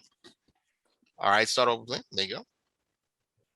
Can you repeat that last part of the question for me again? How's it feel going into the season with that in mind, being close, 6 close games last year? Our coach, they've been preaching all year since that season came to an end. We got to learn how to finish games, keep finishing games. Practice has been crazy. Coach has been honest about finishing. So one thing we always talk to each other about outside the locker room, in group chats, or FaceTime with each other as teammates, we always preach finish, no matter what. Finish, not even finishing on the field, in the classroom, in life. That's all we preach about.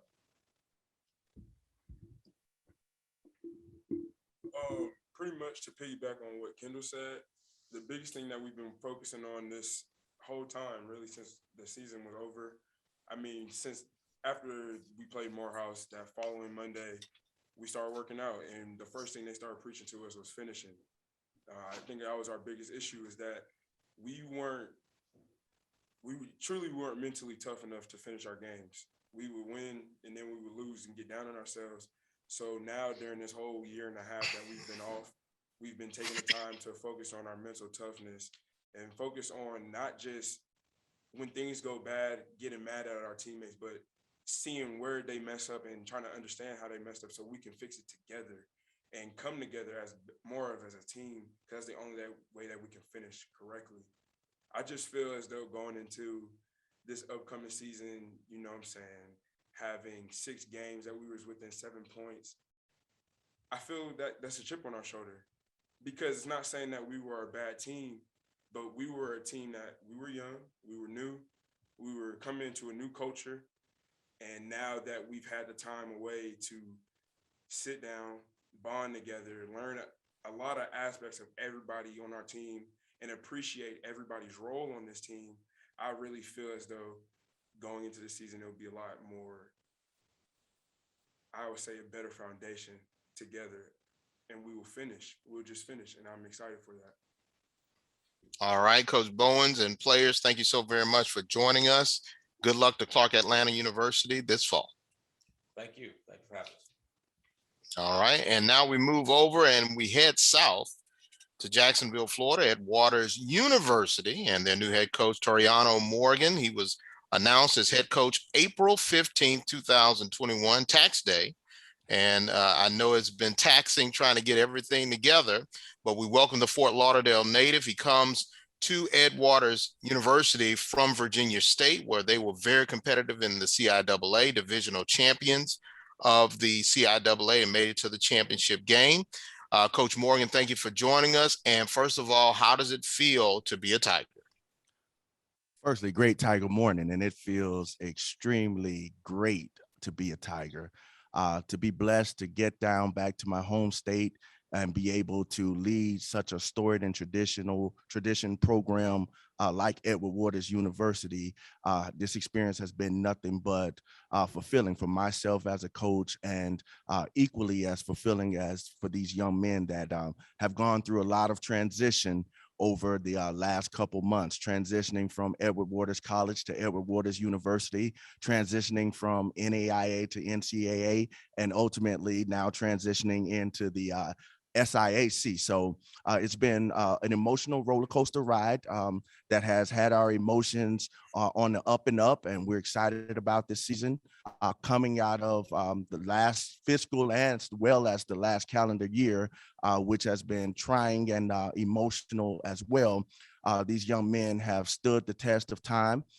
They've been committed. We've always used the saying since we've been here, the most committed off the field will translate to the most committed wins on the field. And we're not necessarily talking about committed to the football program per se, as far as what goes into working out, but being committed to firstly, remaining safe, keeping yourself safe, keeping your family safe, understanding that you're a part of something that's bigger than just you. You are a part of a family that's about to do something and embark on something great. So making sure that you're being committed to keeping them safe, then being committed to the academics, the way the landscape of academics has changed over the year, being able to make those necessary adjustments as we get back to a sense of normality as the way we knew things, but being able to be committed to being able to make those adjustments, and then being committed to all the protocols that have been put into place to allow us to be able to get back out onto the field and play the game that we love. So I commend these young men and the commitment that they have demonstrated, and it's all up here. We're excited about what's to come. All right, thank you so very much. Let's introduce the players that you have with you, and then we'll take questions from the media. Okay, to my left, I have Mr. Javonte Jackson from Palm Beach, Florida. He plays in our secondary, has shown himself to be a true leader on this team, a very experienced young man, and just has taken the bull by the horn since I've been here and shown himself to be committed to understanding where we're trying to take this program and helping it get there. To my right, we have Mr. Malik Stevens, who is an explosive running back. Again, experienced on the football field, as well as has demonstrated to be a team leader. And we're just equally excited about getting the ball rolling and getting the season started. All right, we'll open up for questions. A.D. Drew, you are first up.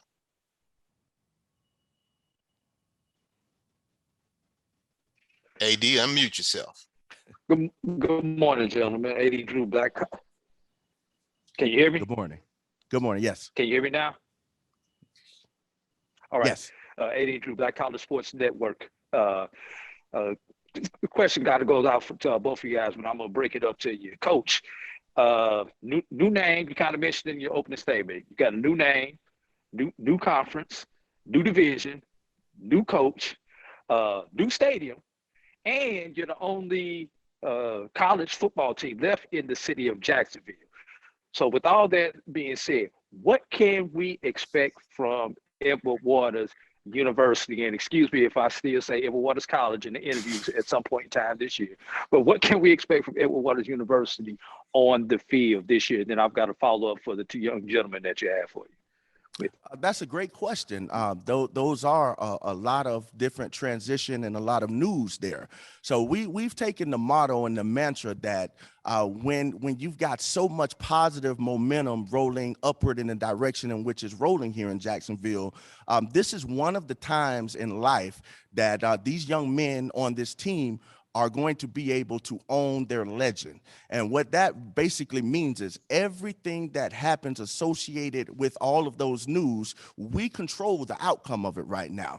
So we control it with the commitment, we control it with the hard work, we control it with the dedication, we control it with the discipline that we put into it. So ultimately rolling all of those ingredients up into one, ultimately on the field, we feel and we're confident that it's going to translate into a new record for Edward Waters University, which one that's going to have naturally more wins than losses. And this is for the players. Guys, you'll be playing on campus in the stadium on campus for the first time in Edward Waters history. So what kind of atmosphere can we expect from the student body and the fans there in Jacksonville? And how much will that mean to each of you guys being able to not have to travel across town to play in somebody else's stadium? You get to own that stadium now. This goes out to both the players.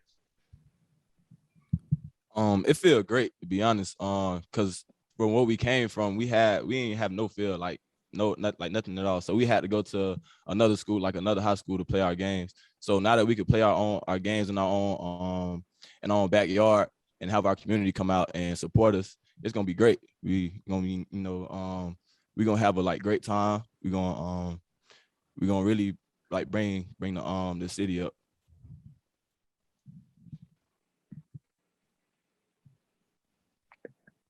And for the other player. Oh yeah, it definitely feels great to play in our own stadium, because we used to have to get in the school bus and ride the First Coast, and I feel like the families and the students and everybody is excited to see us play at home. All right. Thank you, gentlemen. Next question will be Rod T, and then Black College Experience. How you doing? I'm Roger Gabernathy of Rod T Media. Coach, let's have some fun, Coach. This, competitive thing. Now I'm familiar with the CIAA. So when you look at the schedule, you're in a new conference. What team do you look at and say, I can't wait to play that team right there? What team would that be, Coach? Florida Memorial University. Okay, let's go. Firstly, we have to make the main thing, and that's August the 28th.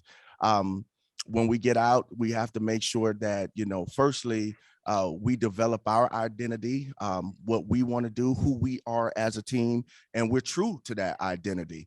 We have to make sure that we're organized and we're taking care of what we need to take care of, so that on August the 28th, we're 1-0. And then from that point on, we need to win the bye week. So right now we got tunnel vision on August the 28th. All right, Black College Experience, and then Stephen Gaither. Hey, Coach, and congratulations on becoming a university. Congratulations, guys, on coming to this conference. Coming into this conference, we see that it's slated for ESPN. How do you guys feel about that and the excitement of being able to play on this platform and being able to be televised, or for this conference to actually be televised? Well, I think it's a great experience. Not just for the football program, but for the university within itself. These young men go out and they work diligently day in and day out, and ESPN stepping up to the plate and giving these young men a platform to be able to go out and play and show that the level and the caliber of football and the product that historically Black universities are producing is one that needs to be celebrated in itself is an achievement. So we're excited about that opportunity. And then to the guys, what are y'all looking like? What are y'all looking forward to most first when the first game kicks off? Besides going 1-0. We definitely looking forward to taking that first win, for the first game. And it's a blessing for Edward Waters to get this exposure that we haven't been getting in the past. So we're just excited to get that first game going, get rolling. Show everybody what we got. All right, we move over to Stephen Gaither and then Michael Jefferson. Hey, Coach. First of all, congratulations on the new position. I really just wanted to ask you. I think I've asked a couple coaches as well. You got there late, obviously, so later in the year than normally you would. What has been the quickest adjustment that you've had? And then I'll have a follow-up question after that. Well, the quickest adjustment that we've had, of course, is roster management. We're very excited about the team that we're bringing in to camp from top to bottom. With that being said, just getting everything organized and getting it illustrated in a manner in which the way we're going to do things that makes sense to us for our young student athletes to be successful. So being able to hit the ground running, we got our coaching staff in place. We're very excited about the gentlemen that are going to be working with the our student athletes this season, and we're ready to roll. So we've accepted the challenge and everything that's come along with it. All right. And I'm sorry. Then secondly, what is I've asked also about the transfer portal.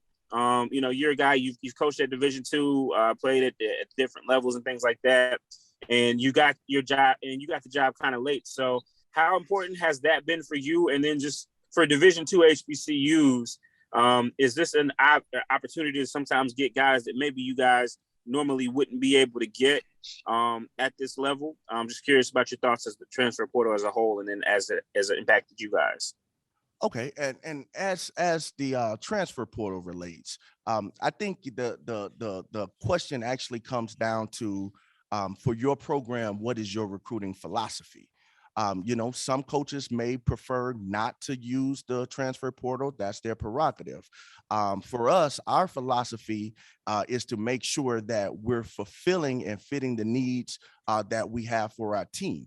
So I think that the transfer portal definitely does have a place in our recruiting philosophy, but we also understand that we cannot neglect building a program from the ground up, and that's the actual high school young men that are going to come in to help sustain and matriculate through the program. I think when you start to talk about the transfer portal, it's on the coaches to vet the student athletes to understand what you're getting just from a medical standpoint, from a character standpoint, and then not necessarily hold it against that young man where he was. There could have been a lot of different reasons to why that young man wants to transfer. So if he's a fit for your program, he's a fit. If he's not, he's not. So it all just comes down to your recruiting philosophy for your program and how that all intertwines and marries together. For us, we have had the opportunity to get into the transfer portal and vet some guys. And we've also had the opportunity to get on the road and recruit some high school guys. So we're excited about, the team we're going to put on the field come August 28th. All right. Awesome. Thanks, Coach. Michael Jefferson, and then Black College Experience. Good morning, Coach. This is Michael Jefferson with Block Sports. And this question essentially goes out to the players. And my question is, with the transition from one coach to your current transition, how has the experience been in terms of learning a new philosophy, learning a whole new offense and defense as a whole? How has your experience been with the new transition? For the most part, it's been pretty smooth. And when we get more into camp, it's gonna click a little more. So I know when we get into the film room and get more on the field, and when those bullets start flying around, we're gonna be able to really see what we can do. And also the other young gentleman. Transferring to a new coach. I feel like the chemistry is a lot better now. The kids buying in. And Coach Morgan, Coach Jenkins, they preach on winning all 4 quarters, and win all 4 quarters. There's no way you could lose. Awesome. And my next question is that I'm posing to each team is: do you have any idea the percentage of athletes that are currently vaccinated within your program? Well, right now, since the mandate has come down, I can honestly say that our young student athletes have accepted it, and they've begun to do what they needed to do to get vaccinated. Actually, this evening, we're going to have a healthcare professional come on to a Zoom call to speak to our student athletes on our football team to help further educate them on the pros of being vaccinated, again, for how it's for their safety. And then we will be offering the vaccinations on campus as they report. So we're confident about the plan that we have in place to ensure that we get to 100% vaccination. But I believe the first piece of that, which is the most important piece from our student athletes, is the acceptance and the buy-in. Then it became the education, and then we want to make sure that we provide for them a platform and the opportunity to do it. So the education piece was vital. And I think it dispelled any misconceptions or any rumors of what may not have been true, and it gave them an opportunity to, firstly, since they're making the decision for themselves, to be able to ask questions for themselves. So as they move forward with getting the vaccination, they're clear on the decision that they're making and how it will positively affect them. Awesome. Well, Coach, thank you very much. And guys, thanks very much for your time. Thank you. All right, and let's get over to Core 360. They text in and said that they had a question. They couldn't raise their hand. Core 360. How you doing, Coach? Can you hear me? Yes, I can. Good morning. Hey, good morning. Yes, wanted to ask you real quick. What's the identity for Edward Waters?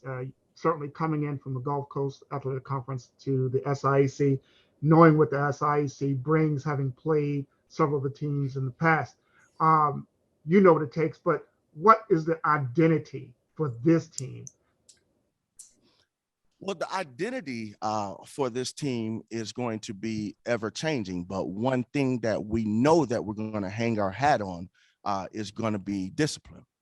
This team will be well disciplined. It will be well coached. It will be fundamentally sound. I think once you get those three core components into place, then you're able to start to move into what does that identity look like. For us, we're going to make it understood that to win any football game, you got to win 2 of the 3 aspects of the game. So a concentrated effort on not just winning special teams, but being able to control the game with special teams as far as the hidden yardage, flipping the field position, and understanding the special teams component from a situational football standpoint will be good. So we'll be a smart football team. And then when we start to talk about offense, it's no secret we're going to be fast. So whatever that means to anybody, you know that's your definition. But we're gonna play fast. We're not going to be complicated. I don't believe football should be complicated. When we get the football, it's going to be 1 or 2 things we're going to do with it. We're going to hand it off or we're going to throw it. And on defense, we're going to rally to the football. We're going to create opportunities, and that's how we're going to win football games. Controlling what we can control, being disciplined, being smart, and being committed to what we set our standard to be as far as Tiger football, to be a Tiger. On the defensive side, talk about winning the battle at each level, the D-line, your second level, your linebacker core, and in your secondary. Who are those 3 leaders at those positions that are going to lead that charge? Well, on the defensive line, I always believe it's a collective effort. So collectively, we're going to get that done, and that's stopping the run.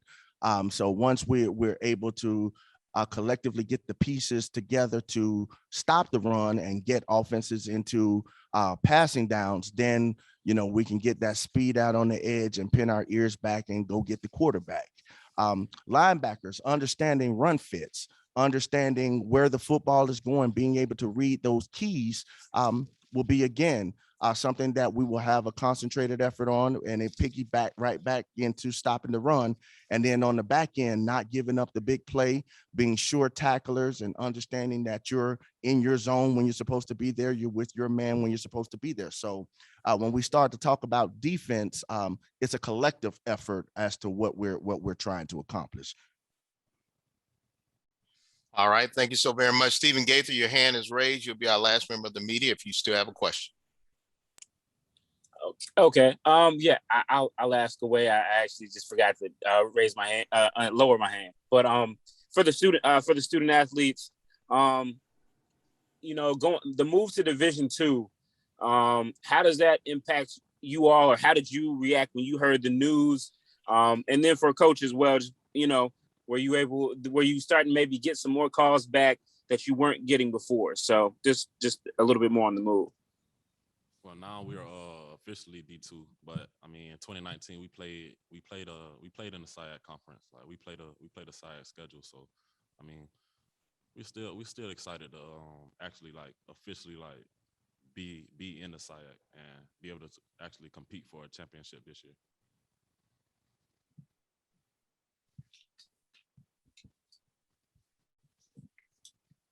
Yeah, to piggyback off what he said, it's definitely a great thing. Like we're being D2, we could compete for that championship and get that ring this year. So, you know, we really gonna like give it all we got, like ground hard, you know. But as soon as we get out there in camp, that's the first thing we're gonna be focused on, trying to get that first win and then trying to continue throughout there. Like we're pretty much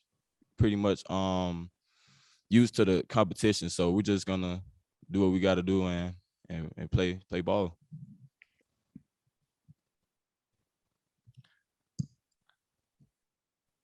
Now, from my standpoint, it's extremely exciting when you're owning your own lane, being the only HBCU Division II program in a great state that has the land mass and the size of the state of Florida. It's exciting.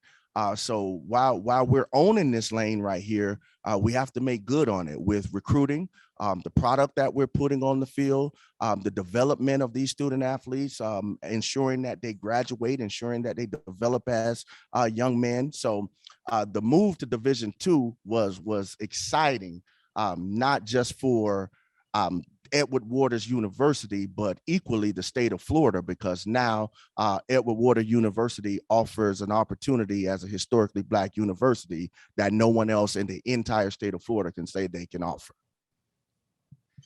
All right. And Coach, with that, we thank you so very much for joining us. Welcome to the SIAC and congratulations, Ed Waters University. Keep the Tiger pride alive. Go Tigers. All right, we move on now to Fort Valley State University. The Wildcats' new head coach, Maurice Flowers. He also comes from history in the CIAA. In the spring, they went undefeated in 2 games, never trailed in a spring game, and their defense only allowed 7 points total in the 4th quarter. Coach Flowers, thank you for joining us. First of all, playing in the Red Tails Classic, how special is that for your squad? And what can we expect to see from the Wildcats? Good morning, and it's a great day in the Valley, and thank you for having us. It's just an honor to represent Fort Valley State. But to answer your question, I believe we're starting off with the Red Tail Classic. Anytime you can start off the season with an opportunity to first be on television to represent your university, that's outstanding. We're going to look to take advantage of it. We'll be playing an outstanding Tuskegee ball club, well coached. Coach Slater and his coaching staff do an outstanding job. But we're just very excited. But we know we have a lot of work to do before we get to that point. And we're looking forward to reporting to training camp and putting in the work to be able to put a good product on the field September the 5th. All right. And could you introduce the 2 players before we open it up to the media? Yes, sir. To my left is returning all SIAC safety, Zach Anderson, a senior. And to my right is returning all SIAC wide receiver, Shamar Bridges. All right. Members of the media, if you would like to ask a question, please use the hand raise on your app. Sarah Jones Smith, you are up first. Hello. So how are you guys preparing for the Red Tails Classic, not only physically, but mentally after, coming back from COVID?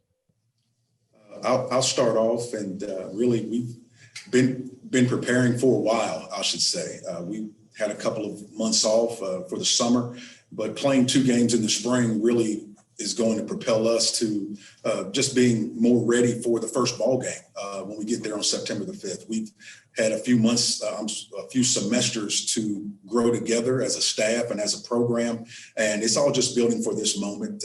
COVID has, caused everyone to go through some adversity and things like that. But for the 3 semesters that we have been together, we've grown as a team, grown as a coaching staff. And again, the games that we played in the spring were invaluable to us, so that our first game would not have been against a good Tuskegee team in a classic with so much exposure. So it was good to get that first game, those first 2 games in preparation. Like Coach said, for a while we've been preparing mentally and physically, weight room, putting in work on the field, doing stuff on our own. The spring was very, like you said, very, very important and valuable for us to get out there and come together as a team and play together before the fall and really get that chemistry down. And just been doing a lot even over the past year, even with COVID, just getting down to plays and everything. So even though it's a new season, we feel like we've been together for a long time. So we've been preparing and we're ready. Facts, speaking on like what Shamar just said, we've been getting ready for a good minute, getting the bun, getting our mental right, just trying to stay focused on what we got ahead, just taking it day by day. Awesome. Thank you so much. Good luck. Thank you. Thank you. Coach, when you look at what you were able to accomplish in the spring, was it beyond your expectations or right where you thought your team would be? I would say right where to be as a staff. You come to Fort Valley State, to compete for championships is the expectation. And having the time to practice, to lift weights, to meet, and just really gather the mindset of our ball club and see where they are. I mean, these 2 young men right here, they're leaders of our ball club. We have a leadership council in which we have several seniors on, and we took over a ball club that, a lot of times when you come in as a new head coach, it's either you got a bunch of seniors or a bunch of young guys. We just have a great mix. And our seniors really, these guys were just ready to go. And all we had to do was provide the direction. And so I'm excited. These guys are excited, and these guys are leaders. I want to say that I'm a new head coach, but we provide some leadership, but we're going to have a player-led team. And I'm very relaxed in the leadership that our seniors and our leaders are going to provide for us and leading us in the right direction. All right, Michael Jefferson, and then Core 360 Sports. Good morning, Coach. This is Michael Jefferson with Block Sports. And my question for you is, well, I have 2 questions. But the first question is, with those spring games that you had and developing that, I guess you could say, putting in the new offense and defense, do you think you're ready to move to the next level? Because Fort Valley State, the team finished 6-4, 4-2 in the conference. And do you think you're ready to move to the next level to compete for that championship? Well, Mr. Jefferson, thank you for the question. But we're undoubtedly we're ready to compete for a championship. That's for sure. We've got some talent. We've got some very good coaches. And the thing is, our young men wouldn't expect anything. We didn't come in saying we're rebuilding and hoping to be good in a couple years after we get some more players in here. We walked in the door. We said we want to win right now, and that's what these young men were expecting, and that's what they were wanting. And the goal here is to win the SIAC East and to win the SIAC championship and to go to the Division II playoffs. It's not something we shy away from or don't talk about. We talk about it every single day and being productive every single day, because there's certain things that championship ball clubs do, and our young men have taken that challenge. Awesome, and that's great to hear. And my last question is that I've posed to each school is, do you know the percentage of athletes that you currently have that's vaccinated against this, against COVID-19, and especially against this new variant, the Delta variant? And the reason why I pose this question, being someone from Mississippi, The states that are down south, that's where it's really running rampant more than anything else. So any idea the percentage of athletes that's been vaccinated? Yes, sir. We're bringing in 120 players to camp, and right now we're at 85%. And we look to be 100% within the first couple of weeks of camp. As you know, our university has done an outstanding job. Just our credit to our president, Dr. Jones, and our athletic director, Dr. Anthony Holloman. We've been going through all types of COVID protocol for the entire past fall and spring semesters, being tested 3 times a week, and also providing the vaccine free of charge. And so our young men, the first day we report to camp, those that aren't vaccinated will have an opportunity to get their first shot. And we're just, once the mandate came down, I could say that we were well over 50% at the time the mandate came out. So we were on our way to getting to 100%. And just very proud of our young men. The biggest thing is education, and we continue to provide them education and information on the vaccine and on the virus, and moving forward as we move toward the beginning of the season. Awesome. Coach, thank you very much, and much success on the upcoming season. Thank you, Mr. Jefferson. All right, Core 360 Sports. Good morning, Coach. Quick question for your players first. It's been a while since the Wildcat faithful have had opportunity to see you all play. Talk about what it's going to be like for you to see that and feel that energy on that first home game. And I know that the Wildcat Nation travels fairly well, but having been to down in Fall Valley, it gets pretty loud in that stadium. This is for the players first, right? Yeah, players first. It's gonna be great. It's gonna be amazing. Like you said, they definitely get loud. The support here is amazing. We have a great alumni support, a great student support. So just to be back, just to hear the band, hear everybody, back cheering again, it's gonna be a great feeling. Just to, including from last year, all the uncertainty. So just be back hearing that, it's gonna be a great feeling. We can't wait for it. We're excited for it, and I know that they're even gonna travel on the away games too. So we're just ready to see them and just to put on a show for them. The facts. I can't wait to step back in Wildcat Stadium and just feel all that rush and just to feel the energy coming out of that thing, because it's gonna be there for sure. The fans, the band. I can't wait. Okay, Coach, you can go ahead and give your perspective. Okay, my perspective is I'm excited. We did have 2 spring games, but they were both on the road, and our fans traveled. And I'm really excited to get our first game in Wildcat Stadium when it comes. We're going to also have, our stadium will look different also, and we'll just wait for the visiting teams to come and they'll see what we're saying. But we're excited. Our fans, rabid fans, they love the Wildcats, and it's really easy to come to work every day. It's easy to go to practice because, there's always alums around showing how much they love the school. So, and our young men feed off of that, and our coaching staff feeds off of it. So, when you come to work every day, that, it's a big purpose, and we're excited and looking forward to just playing in front of the home crowd and hearing that band, as the young men have said, and as we get back to football. Now, it's only right that I asked that follow-up question, because you just dropped a little nugget about something's going to look different about the stadium down there. I'm gonna need to know a little bit more about that, and also talk about what Fort Valley is gonna look like up front. Traditionally, it's been a lot of beef. So talk about what you look like up front on both sides of the ball. Thanks, Coach. Well, I'll start on the defensive side. Nothing's changed. It's a lot of beef. We've got some big boys and some big athletic guys. In the spring, we had a chance to see some of them, and very excited about their performance. But we also had a number of guys that we did not play as precaution. We're looking forward to getting them back and adding to it.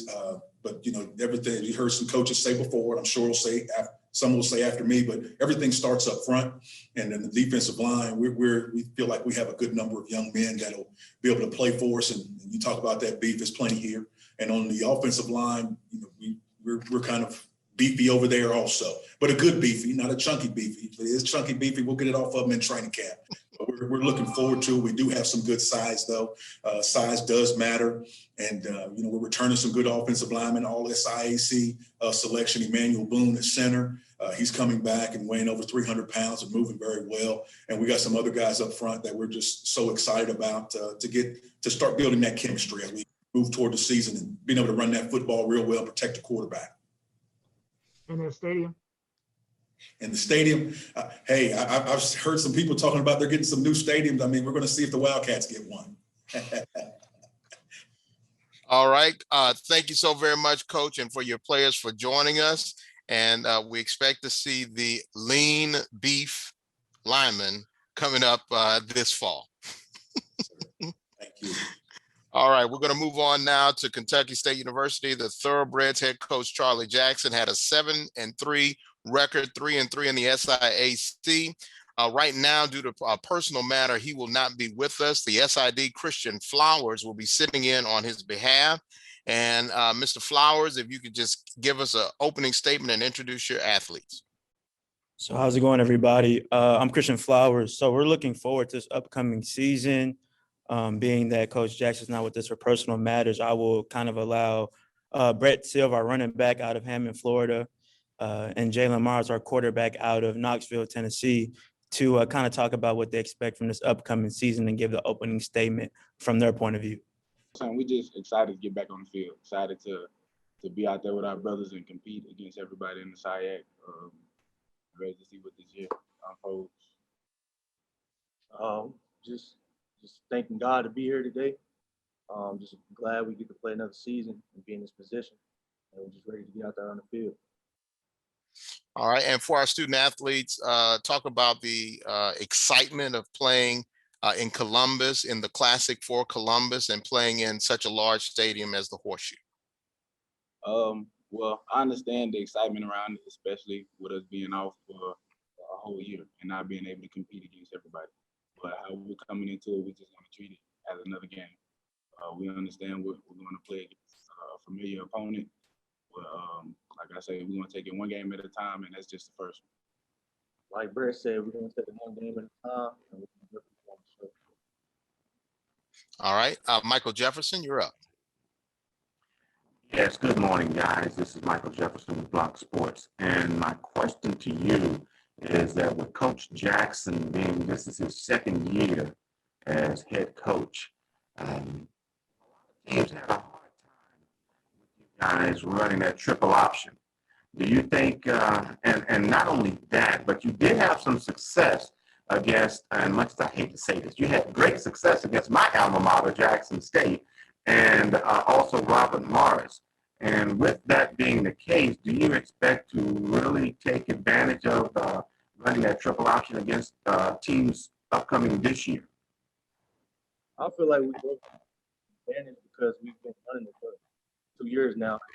The coaching staff, we really put the offense on us, and we really know the offense well this year. So we ought to be able to take advantage on other teams this year. And just backing off of what he said, with that offense, everybody kind of knows what they're getting into when they feel that we got to line up, be able to stop us. We're excited to see what we trying to have this year. Awesome.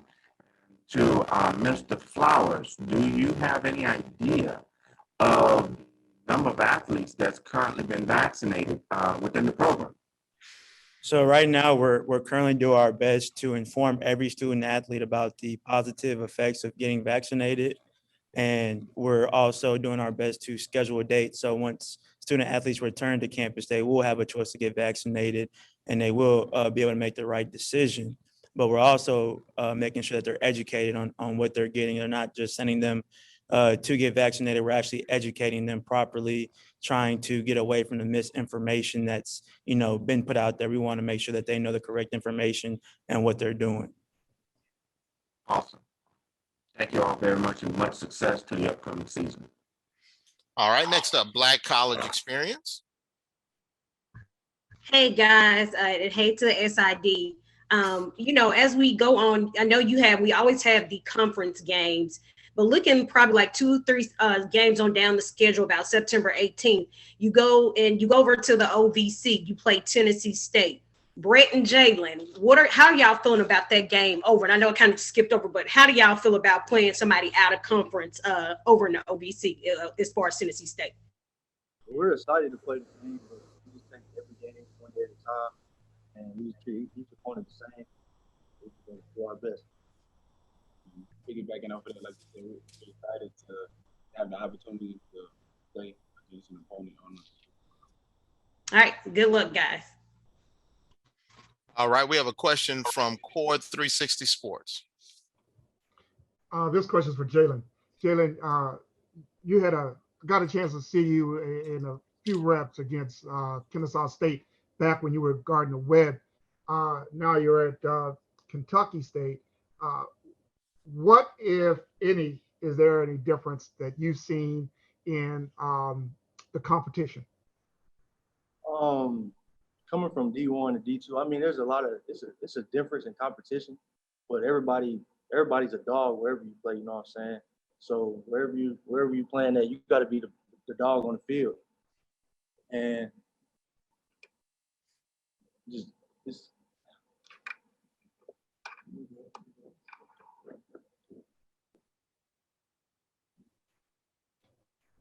So your brief experience in the SIAC, of course you had 8 touchdowns, and so you look like you've kind of gotten quick baptism of observation.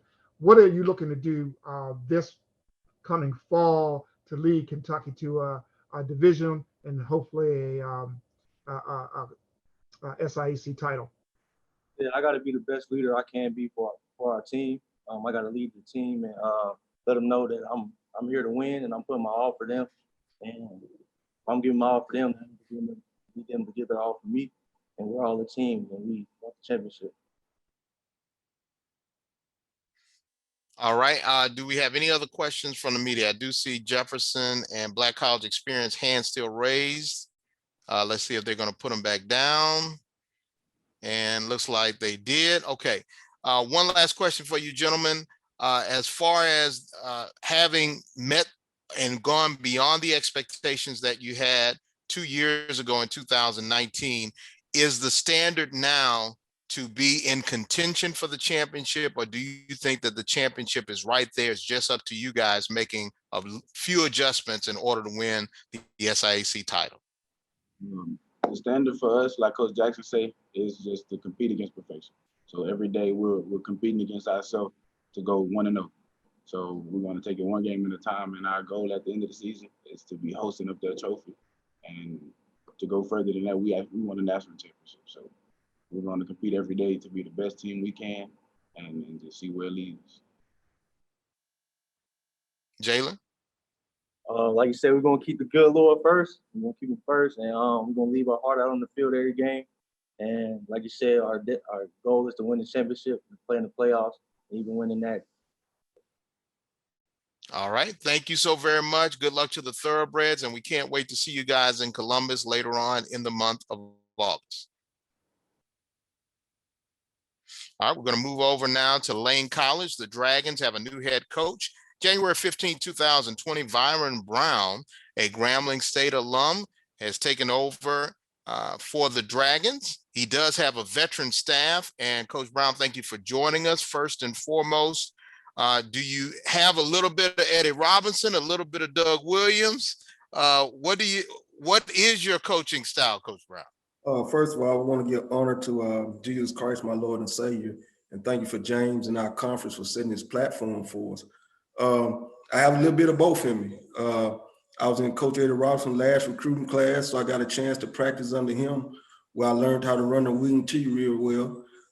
And then when Coach Williams played, I was the captain of the team when we started back winning championships, and I played tailback under Coach Williams, and I learned the spread offense. So my mindset is, offensively, we're going to do whatever it takes to win the game. You know, we multi-pro style offense, multiple formations, a lot of motions.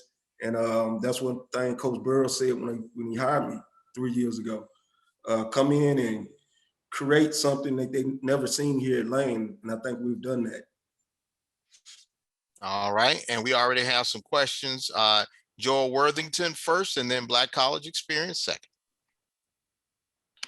Coach, I know this was a very different first year, 2020 being your first year as the head coach here, and it's mostly a new staff since the Dragons last played.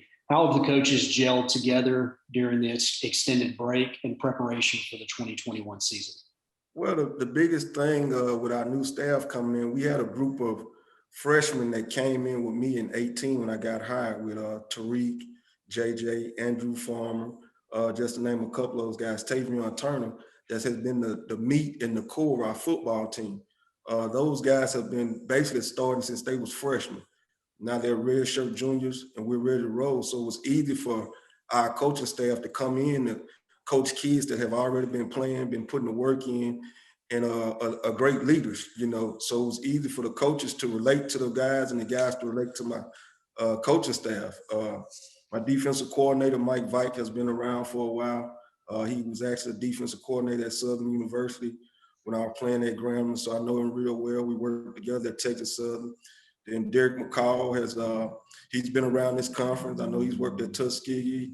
He's worked at Jackson State for a while. I got a new coach he called himself the RPO man, Mr. Ray Picking.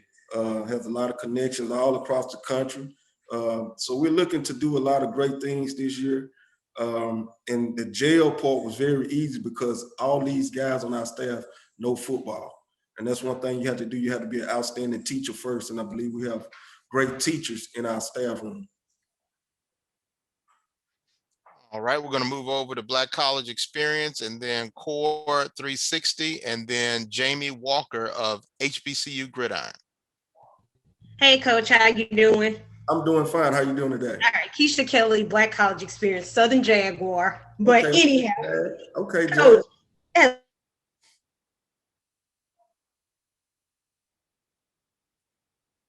Uh-oh, I think she may have lost her signal. Yeah. All right, let's move over to Core 360. Hi, Coach. Real quick, you know, over the years, Lane has had some talent, clearly, with Jacoby going pro and some of the other players getting looks. What has hurt them traditionally has been depth.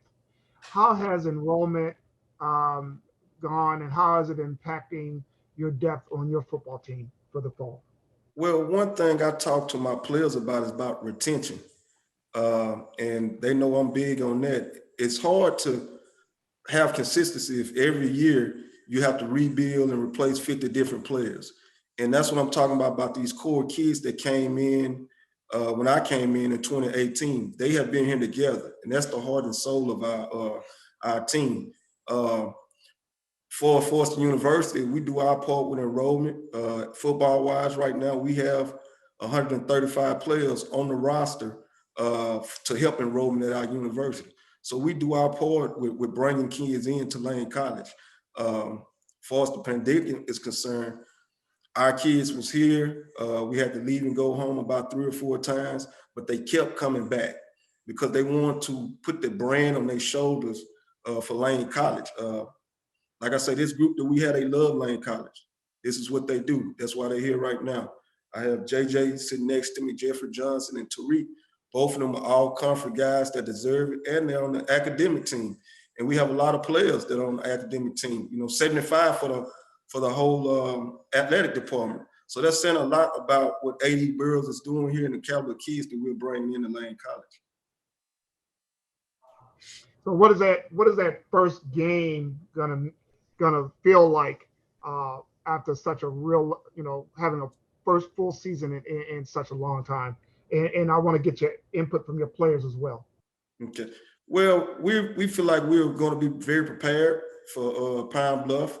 I know them well as a player, as a coach, and then playing them 2 years ago in 19 when we lost 38-45. Our kids right now had a confidence in the field. We're going in here to win the football game, just like everybody else when they go play their game. One game at a time. The motto is next level.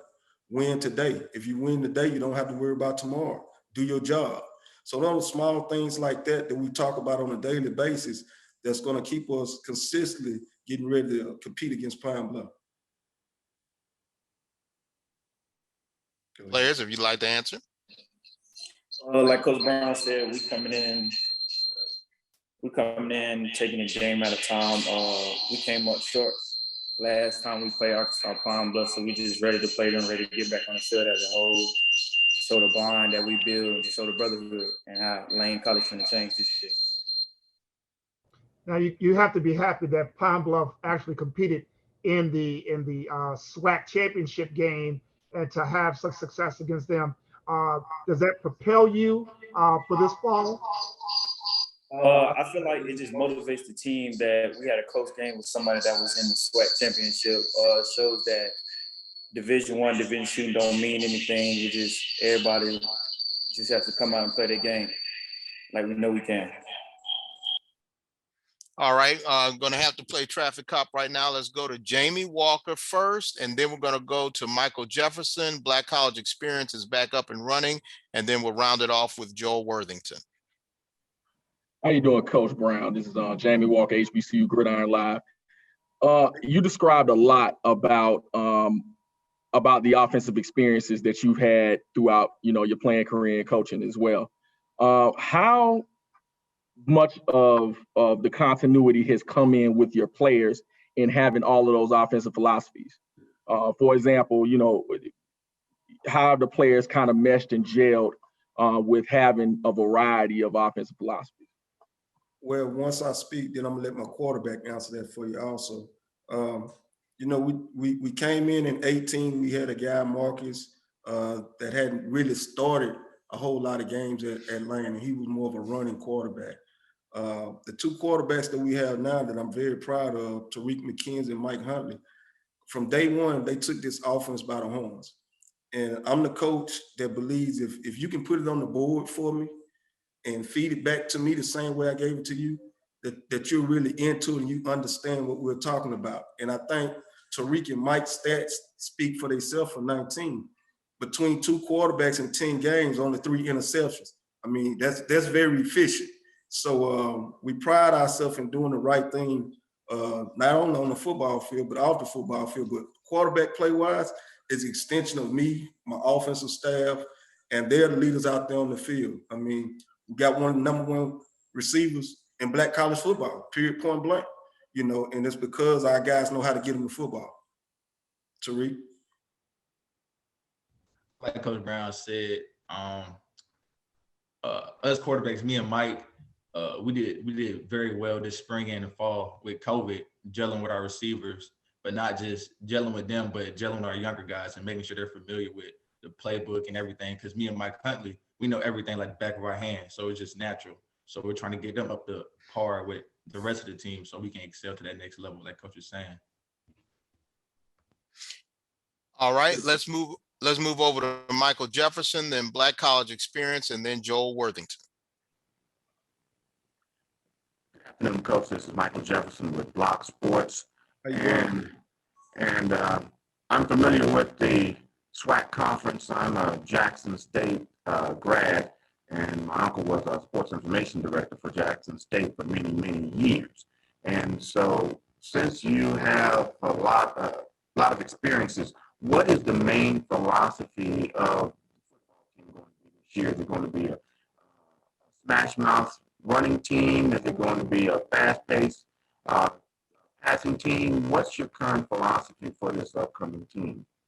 Well, at the end of the day, we're going to do what it takes to win the game. If it means speed the pace up, play fast, throw it ever down, we're going to be able to do that. If we got to line up and double tight and run gap scheme the whole game, we have those kind of players to do that. A group of guys that just came in, our freshman offensive linemen, we averaging about 6'4", 6'5" across the board with those guys. These are some big guys, but they agile, they mobile, and they hostile. They can run out and get out on the edge for the screens. I'm just letting you know it's going to be exciting. It's an exciting time right here at Lane College to be a Dragon. Then on the defensive side of the ball, we're going to run to the football. We're going to strike. We're going to create turnovers. And then we always got to play outstanding special teams and with the best kick returner in the country.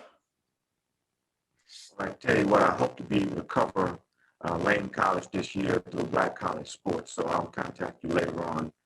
Thank you. SID. But I also have one last question in terms of the number of players on your team that's currently vaccinated, team and the staff? Right now, as of the second week in July, we was about 85%. About 85%. So we're moving in the right direction with the vaccination. And Tariq and JJ will tell you, I've been preaching it ever since the vaccine shots became available. And our university, Dr. Hampton and AD Burrows with the health unit here has always provided free shots of vaccination for not just for the university, but for the community.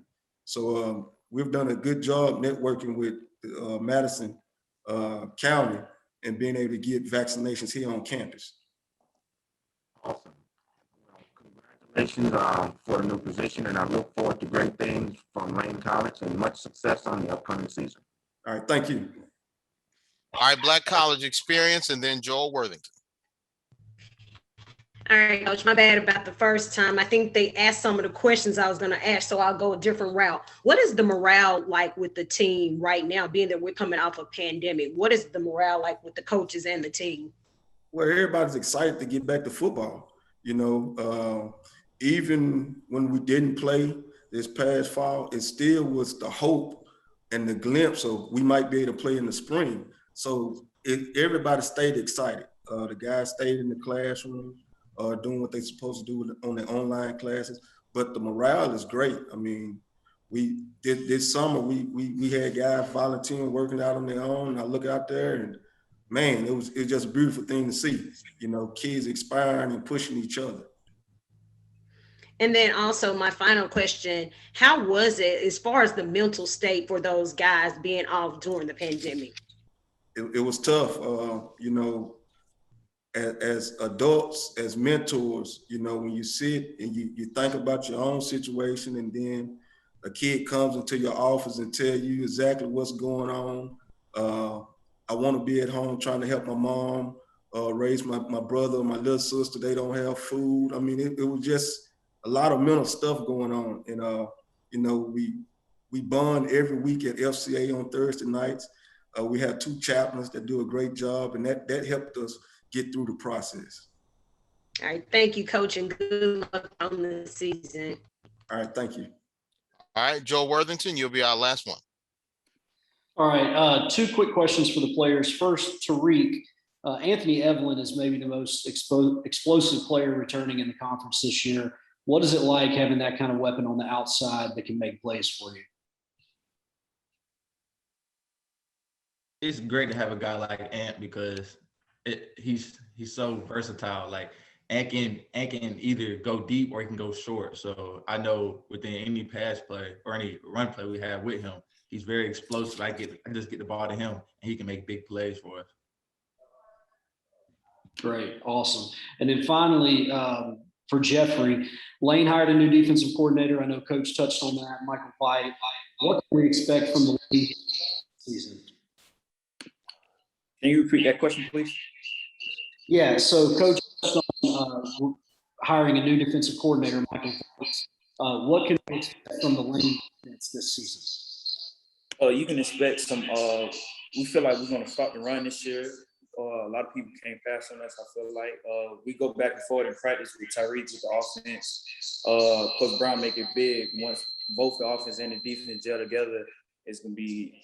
That means we're ready for everything you put against us. But Coach White, he's come in with a good defensive scheme. I feel like everybody's buying in. If we have questions, he'll correct it. If we make mistakes, he'll correct it. And it's just everybody buying into what he's giving us. Great. Thank you. All right, Coach Brown. And for the players, thank you so very much for joining us. Good luck to you. Go Dragons. And we expect to see big things from the red and blue this fall. All right. Thank you. All right. And now we move over to the champs. I know that they've been patiently waiting. Miles College head coach Reginald Ruffin in his, I believe, 11th season at the helm. They are back-to-back SIAC champions, first time in the divisional era that we have had a back-to-back champion. Coach Ruffin, thank you so very much for joining us. And the obvious question is three-peat on the mind of you and your team? I can say the bullseye's on our back, so it may not be is on the minds of our guys, but we know we got the bullseye on our back. First off, James, thank you guys so much for the hospitality, doing a great job to the SIAC conference, our commissioner. Just open the statement to the coaches in this conference as the head chair. Thank you guys so much for all you do for our students. Miles College, we getting back to some normalcy until we got the new variant of this Delta variant that's came out, and we trying to make sure our guys are all vaccinated. We're at 62%, so we got to have some normalcy this spring with our guys. We did virtual in the fall, but then came back and actually our guys came back and returned in the spring, and so we're very excited about most of those guys being here, get back to some normalcy with workouts and spring practice. And unfortunately, we lost our offensive coordinator to Cookman, Coach Aaron James, so that's going to be a new look. Not a difference what we do offensively, but the new offensive coordinator, which is Coach Cedric Pearl, has been named our offensive coordinator, and our new quarterback coach and co-coordinator, CJ Smith. So we're very excited about those two additional changes to our offensive side of the ball. Defensive side still the same. Coach Watson, my assistant head coach, Charles Watson, defensive coordinator, he has done a great job with our defense, and of course our special team all intact. So I'm very excited about this team. The culture has not changed. We educate, we dominate, we graduate. These guys know that's the motto. You come here, get a good quality education. You come here to compete. You come here to win. And we don't make any bones about that. We don't shortcut anything. We outwork talent, and talent doesn't work hard. And we're all grounded. We're blue collar workers. And you guys got to understand that the most important thing is they come here to get a good quality education. They come here to represent this institution with culture, class, and stability. And they're coming out there and giving it their all. I don't want nothing but all they got when they get out there and work hard and they grind and give me their all. And that's what they have been doing since day one. I want to introduce my players. To my left, you have all conference selection second team running back, Dante Edwards from Mobile, Alabama. On my right, you have Mitchell Smiley, first team linebacker, and also preseason defensive player of the year from Huntsville, Alabama. So these two guys are great guys, not only on the field, but most importantly in the classroom. These guys are on track, graduating early and having another year of eligibility left after graduating this upcoming year early. So we've been staying in that motto with our student athletes, been having a lot of guys returning with an extra year eligibility because they've been graduating 3.5, 4 years here at Miles because of we educate, we dominate, and we graduate. All right. Thank you so very much, Coach. We're going to open it up to the media. Please limit your questions to only 2 so we can get everyone in. We're going to start off with Black College experience, then we'll go to Core 360, then Michael Jefferson, and round it off with AD Drew. Black College experience, you're up first. Hey, Coach. Hey, guys. How y'all doing? Great. I'm going to do one question. So you open up against the Hornets at Alabama State. How are y'all feeling about playing that out-of-conference game against the Hornets? Well, that's a tough position. Anytime you get an opportunity to play an FCS level or larger opponent, it brings the best out of us, and that we're not going to back down from a larger competition. But, I think our student athletes are up for the challenge. They know what's at stake. They know that's the first game, and that's the only game. We don't look ahead of anybody. We've been preparing for Alabama State since the spring, since the summer, and getting ready for the first game September 4th. We're going to play a very tough team. Alabama State, they played this spring, had a chance to go through a spring and compete, and we were not competing, and it's going to be tough for us to see, can we catch up, because we in catch-up mode right now because we didn't participate in that. But I just think our kids are up for the challenge, and they know it's a lot at stake. It's the Labor Day Classic. It's a big classic game here in the state of Alabama, and going up against the Alabama State Hornets with Coach Ely. He's done a great job, and those guys are going to be ready to play. All right, let's move over to Core 360, then Michael Jefferson and AD Drew. Coach Ruffin, good morning. Morning. Good morning to your players. Coach, I was there for that first SIAC championship. Can you compare and contrast what this team looks like to that team? Well, this team is made up of the same caliber guys. You know, we don't have many transfers. I believe in the motto that I learned from my mentor, Willie Slater, is that the third-year player is the best player, to make sure you keeping guys in the program that's around. And that's what we try to do, make sure our guys are coming up in the program and being around. That first championship we won, we were a new staff, new team. We let a lot of guys go. We kicked off a lot of guys off the team and brought in a lot of guys, newcomers, and those guys really bought in. The biggest thing they bought in, and they know the culture. The culture here is that we're going to outwork talent, and talent doesn't work hard. We're not going to be the biggest. We're not going to be the fastest. We may not be the strongest, but you know we just grind. We like those guys when we throw that candy apple out. That yellow jacket just keep attacking. So we just going to keep working and keep getting stronger and better. But these guys here in this team, you know, coming off back-to-back SIAC championships, you don't have to tell them a lot. These guys are leaders. These guys are doing the right thing that it takes. That it don't take us to say 5 or 6 things to get them to do one. You know, we don't have to say much. They lead themselves. They lead each other, and they make each other, hold each other accountable. And as a player-led team, is always a championship team. So these guys are leaders, and they know what to expect from me. They know I'm a worker. They know I'm a grinder, and they grind too. So they got to come in ready to work each and every day. Thanks, Coach, and I'll see you that first game. Thank you. All right, Michael Jefferson, and then A.D. Drew. Good afternoon, Coach. This is Michael Jefferson with Block Sports.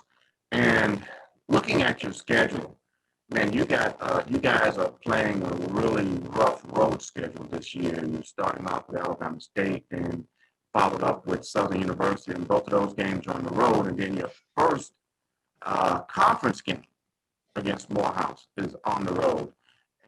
And that's a real brutal schedule that you guys have planned. Being that 2-time defending champs and looking to three-peat, was this the plan to just really toughen up the team as you get ready to go down that conference schedule? No, you know, I think it was a mixture of seeing how we match up against some of the FCS level opponents, and also from a generated revenue standpoint. You know, coming off of COVID, a lot of things have been on hold. Our institution, our president, has done a great job that we didn't have to furlough anybody, and you know, our student from the relief fund has been able to carry low balances or zero balances to be able to return. So anytime you have an opportunity to bring some money to the program, or generated funds to the program, we were very excited about having that opportunity with 2 FCS opponents. Now they making my job a lot tougher, you know, by playing those 2 tough opponents back to back. But I just think we will be up for the challenge. You know, the thing is to maintain that we have to be healthy, make sure we stay healthy, and that we stay, you know, abreast on everything when it comes to our travel, how we travel, not being road warriors and tired. And we kind of like the road anyway. So I think the guys like those Mercedes buses that we actually travel on every week, and you know, they stay in those nice hotels. So I think they like the more the road games. They always ask me to stay on the road than to come home. So I think that's some plus to that travel schedule, if you ask me. So it's always good to keep the opposing team quiet. And my last question is, Coach, with your players being on the road all the time, are they really up for that?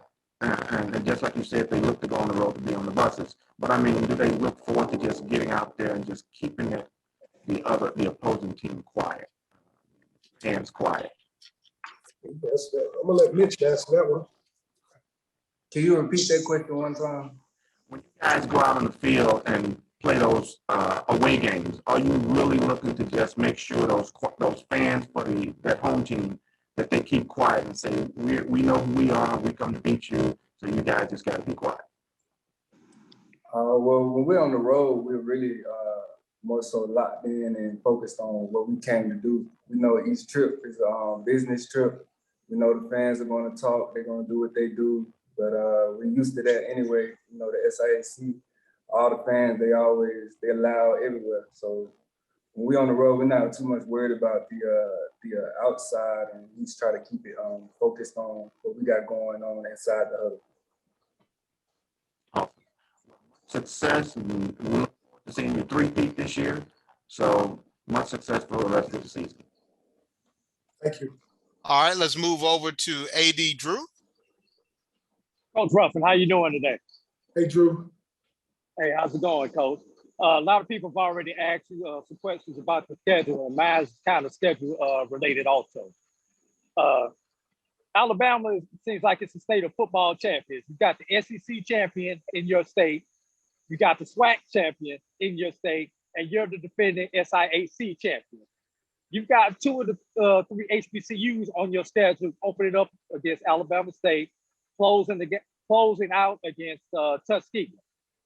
So what does that mean as far as recruiting, being able to possibly pick up those two victories and just recruiting in general in the state of Alabama with all those football champions in that state?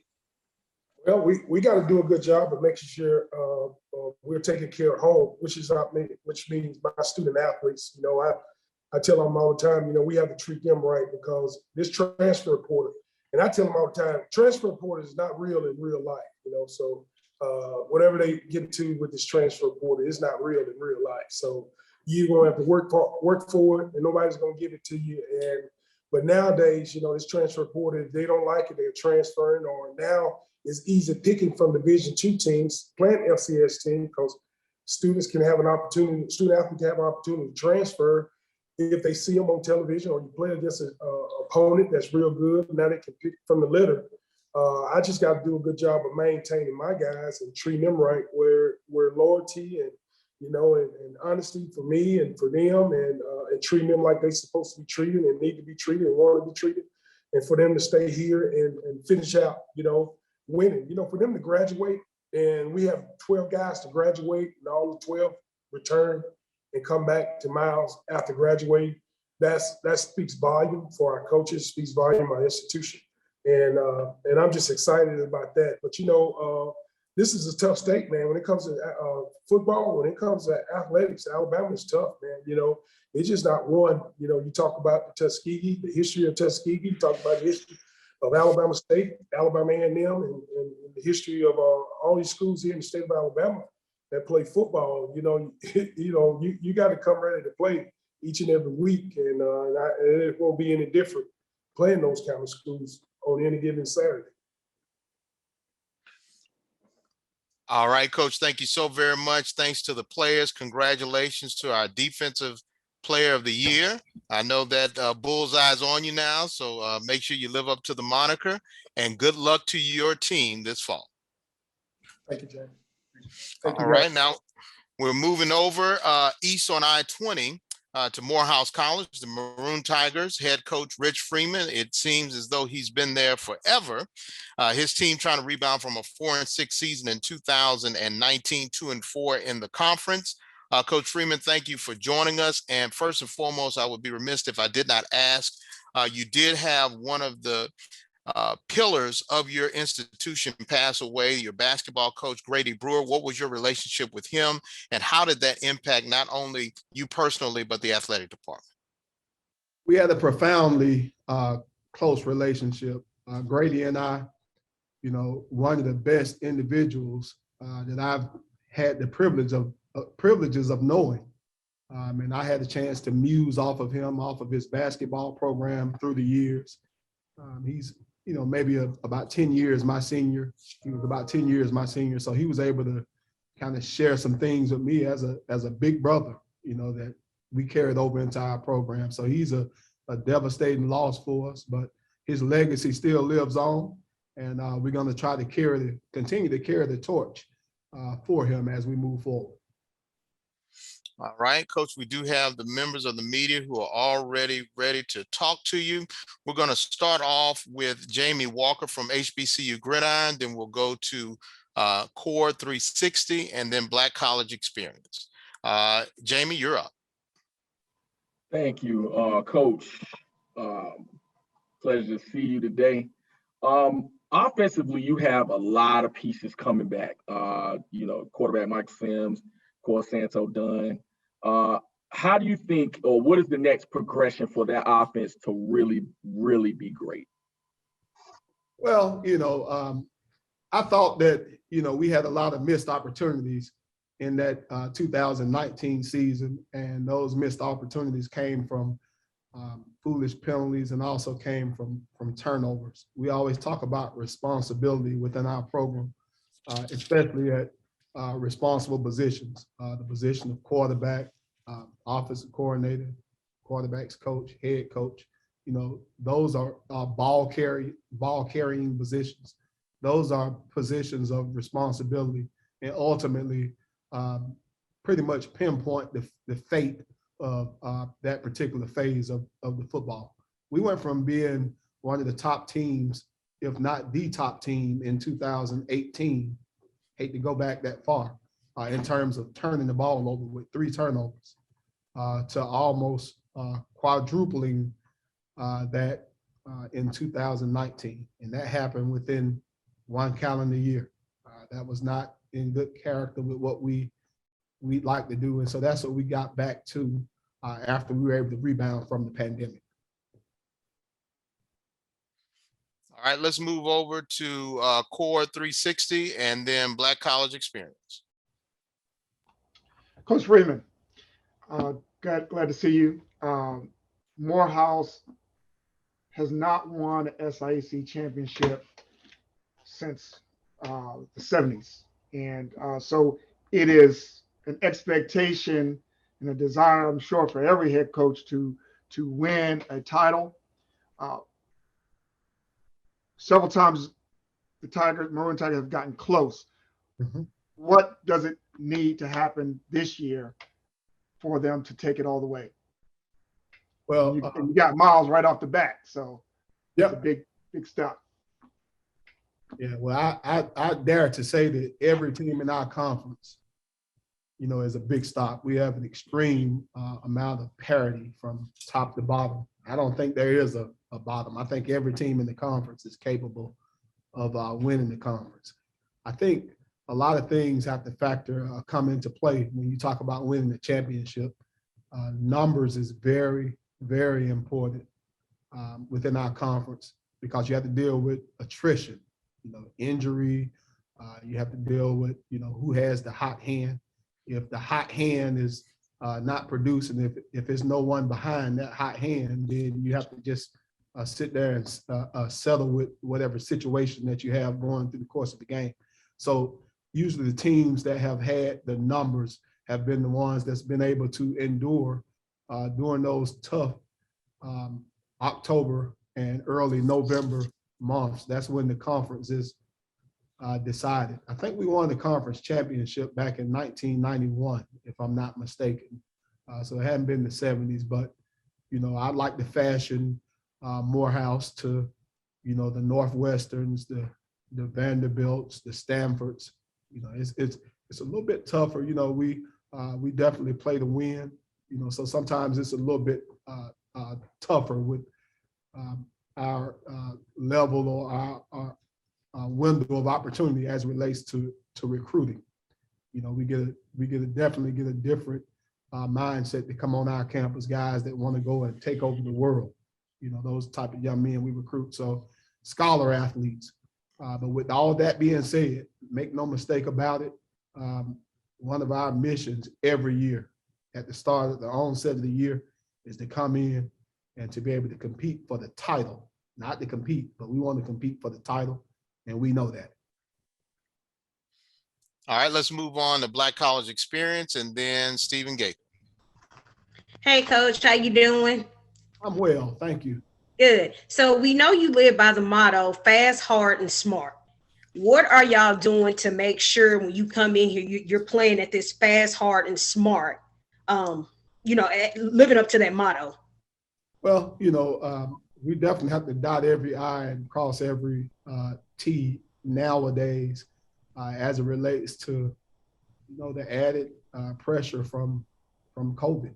So we're looking at managing our football team from a vaccine standpoint, from a mental health standpoint, from just being cognizant of the fact that, we have not played football. We have not laced cleats up. We have not had the privilege of sitting in a locker room together as a team since November of 2019. So I think one would have to have a realistic approach. We're not going to be able to hit the ground within philosophy, at least from an optic standpoint, and be a fast, hard, and smart football team from day one. We're definitely going to have to learn to crawl, and then later to walk, and then later to run. And we're going to have to be able to do that, understanding what's happening around us as it relates to health, because health is number one, and not just for us, but for others.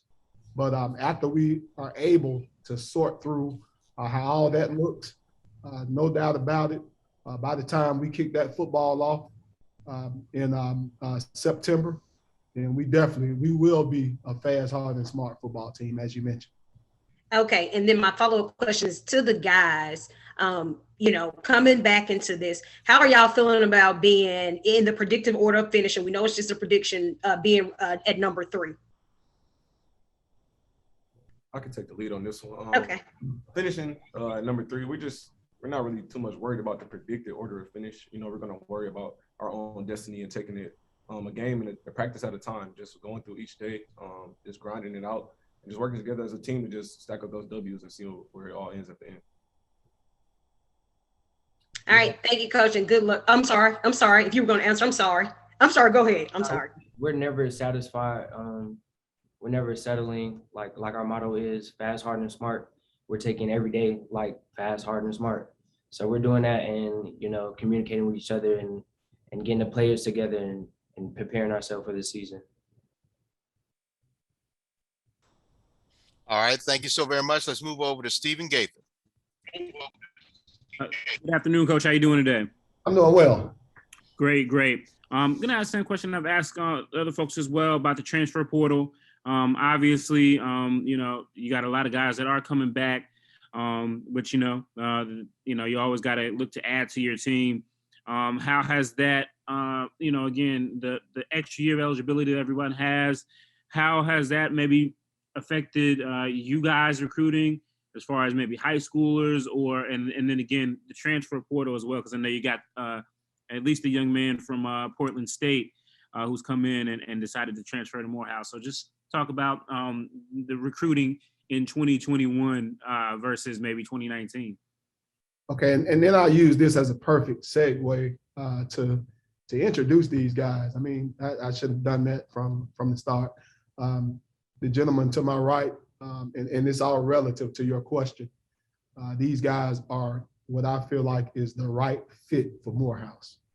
Mike Sims, and we're not looking for student athletes. We don't use that term. We use the term scholar athletes. You have to be a scholar when you matriculate here at Morehouse. This is my quarterback, Mike Sims, one in whom of which is very special to me. Could have graduated last year. Basically delayed his graduation to come back and be our leader, our trigger man.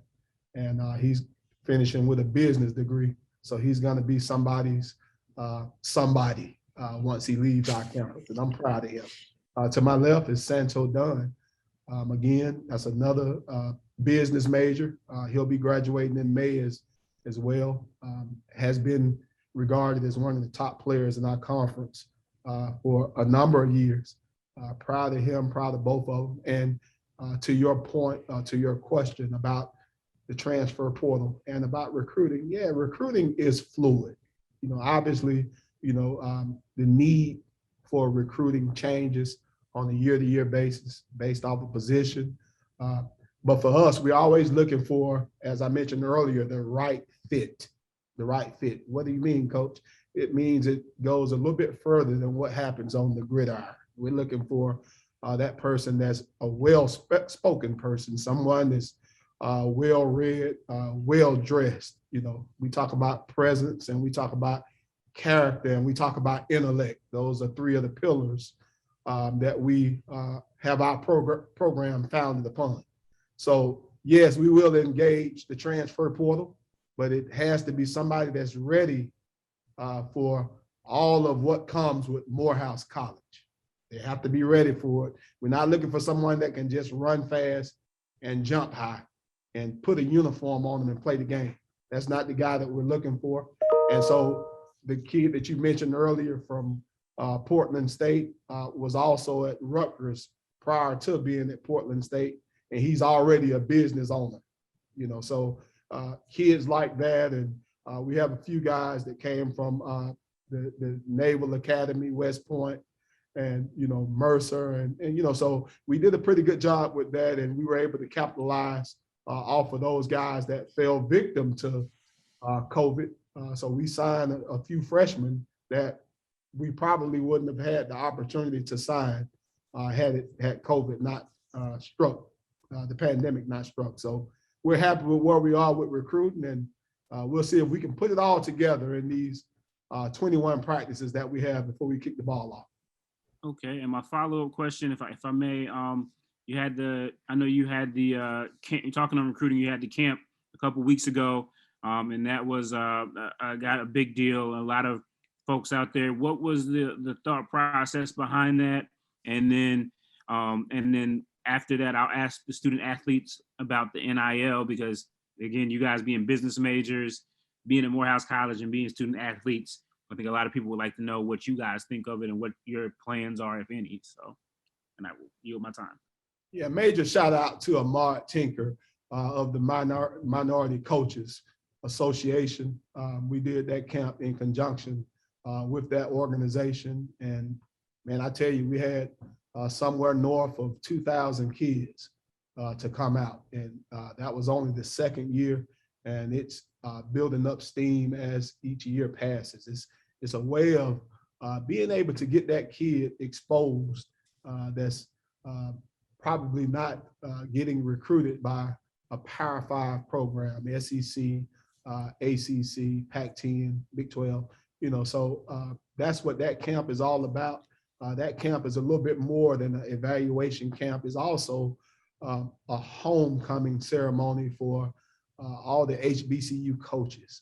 This year, we were able to see people take time out to rock their shirts from their different colleges. You saw FAMU represented in the stands, Tennessee State, Miles College, Morehouse College, so it became somewhat of a mixer in addition to being a talent camp. And I would imagine it would grow more and more as the year passes. So I'm happy where we are with that. All right, gentlemen, players, could you speak on the NIL, your thoughts? My thoughts on the NIL, I definitely think it's a great opportunity for student athletes to generate like personal revenue off their brands and just image. As of yet, I'm not involved into any specific business endeavors, but I'll definitely open to it, and I'm just focused on building like a positive image that will kind of draw the likes of such business. Mr. Dunn? Yeah, I'm gonna piggyback off of Mike. It's a great opportunity for us young men to, venture off into the business endeavors that are, provided for us, and sponsorships as well.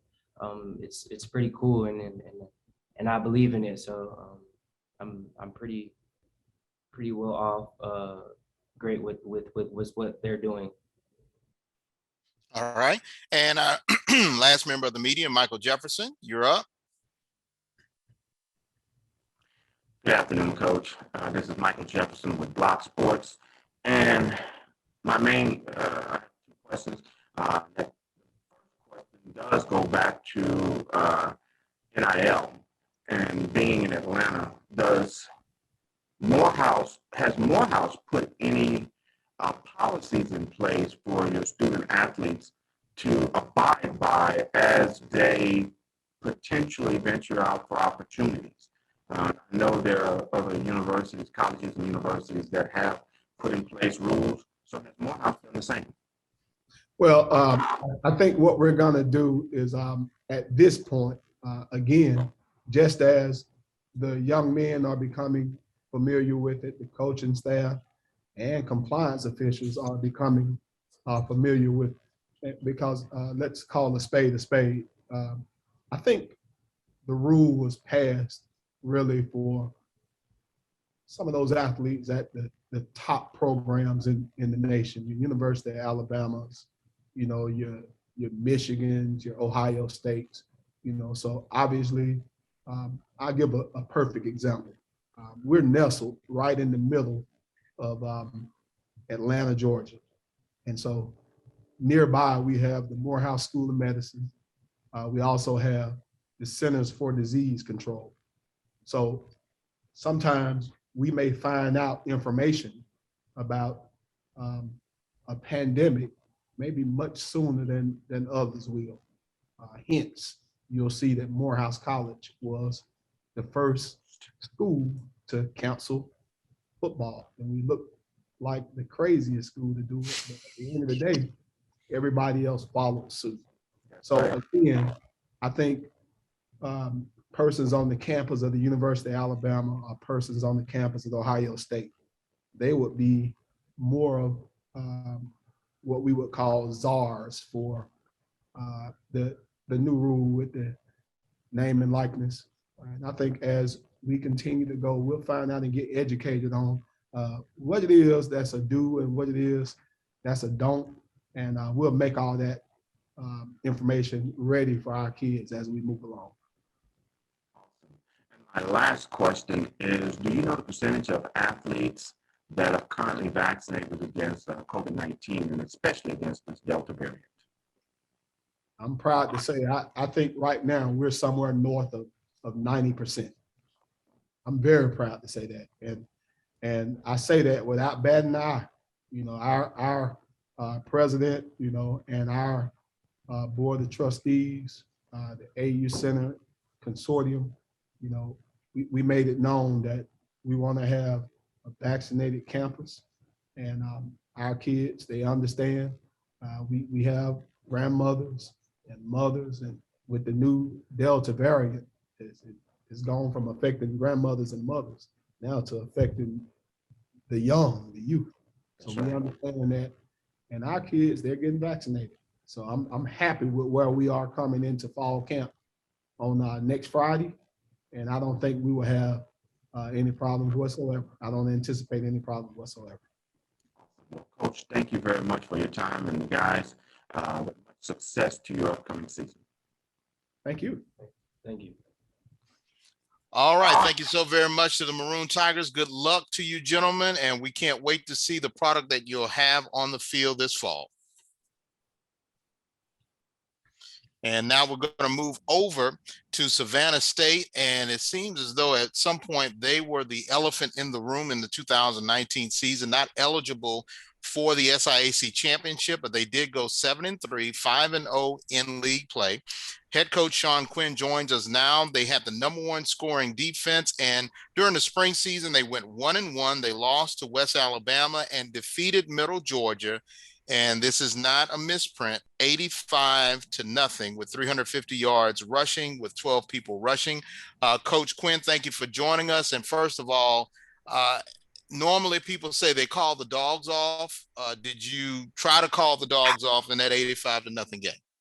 Well, glad to be here today. You know, the past is the past. I'm excited to be here today with our guys, Walter Yates from Gulf Breeze, Florida, and Connor Vasher from South Effingham. But, you know, one thing we want to try to do is play as hard as we can and let the score dictate itself. And I've been really proud of our guys, how they responded in the spring. So to kind of answer that, but not answer that, we just tried to play the best of our ability. But I'm really excited about the group of guys we got coming back, excited to be back to football. Obviously, you know, 2019 was a bunch of fun, but that's in the past. In 2020, you know, our guys did a tremendous job practicing and working hard and you know, really with nothing in sight as far as a game, and then did a really nice job in the spring of continuing to pick up on that and get better. And, you know, we got a new football team. We got some experienced guys.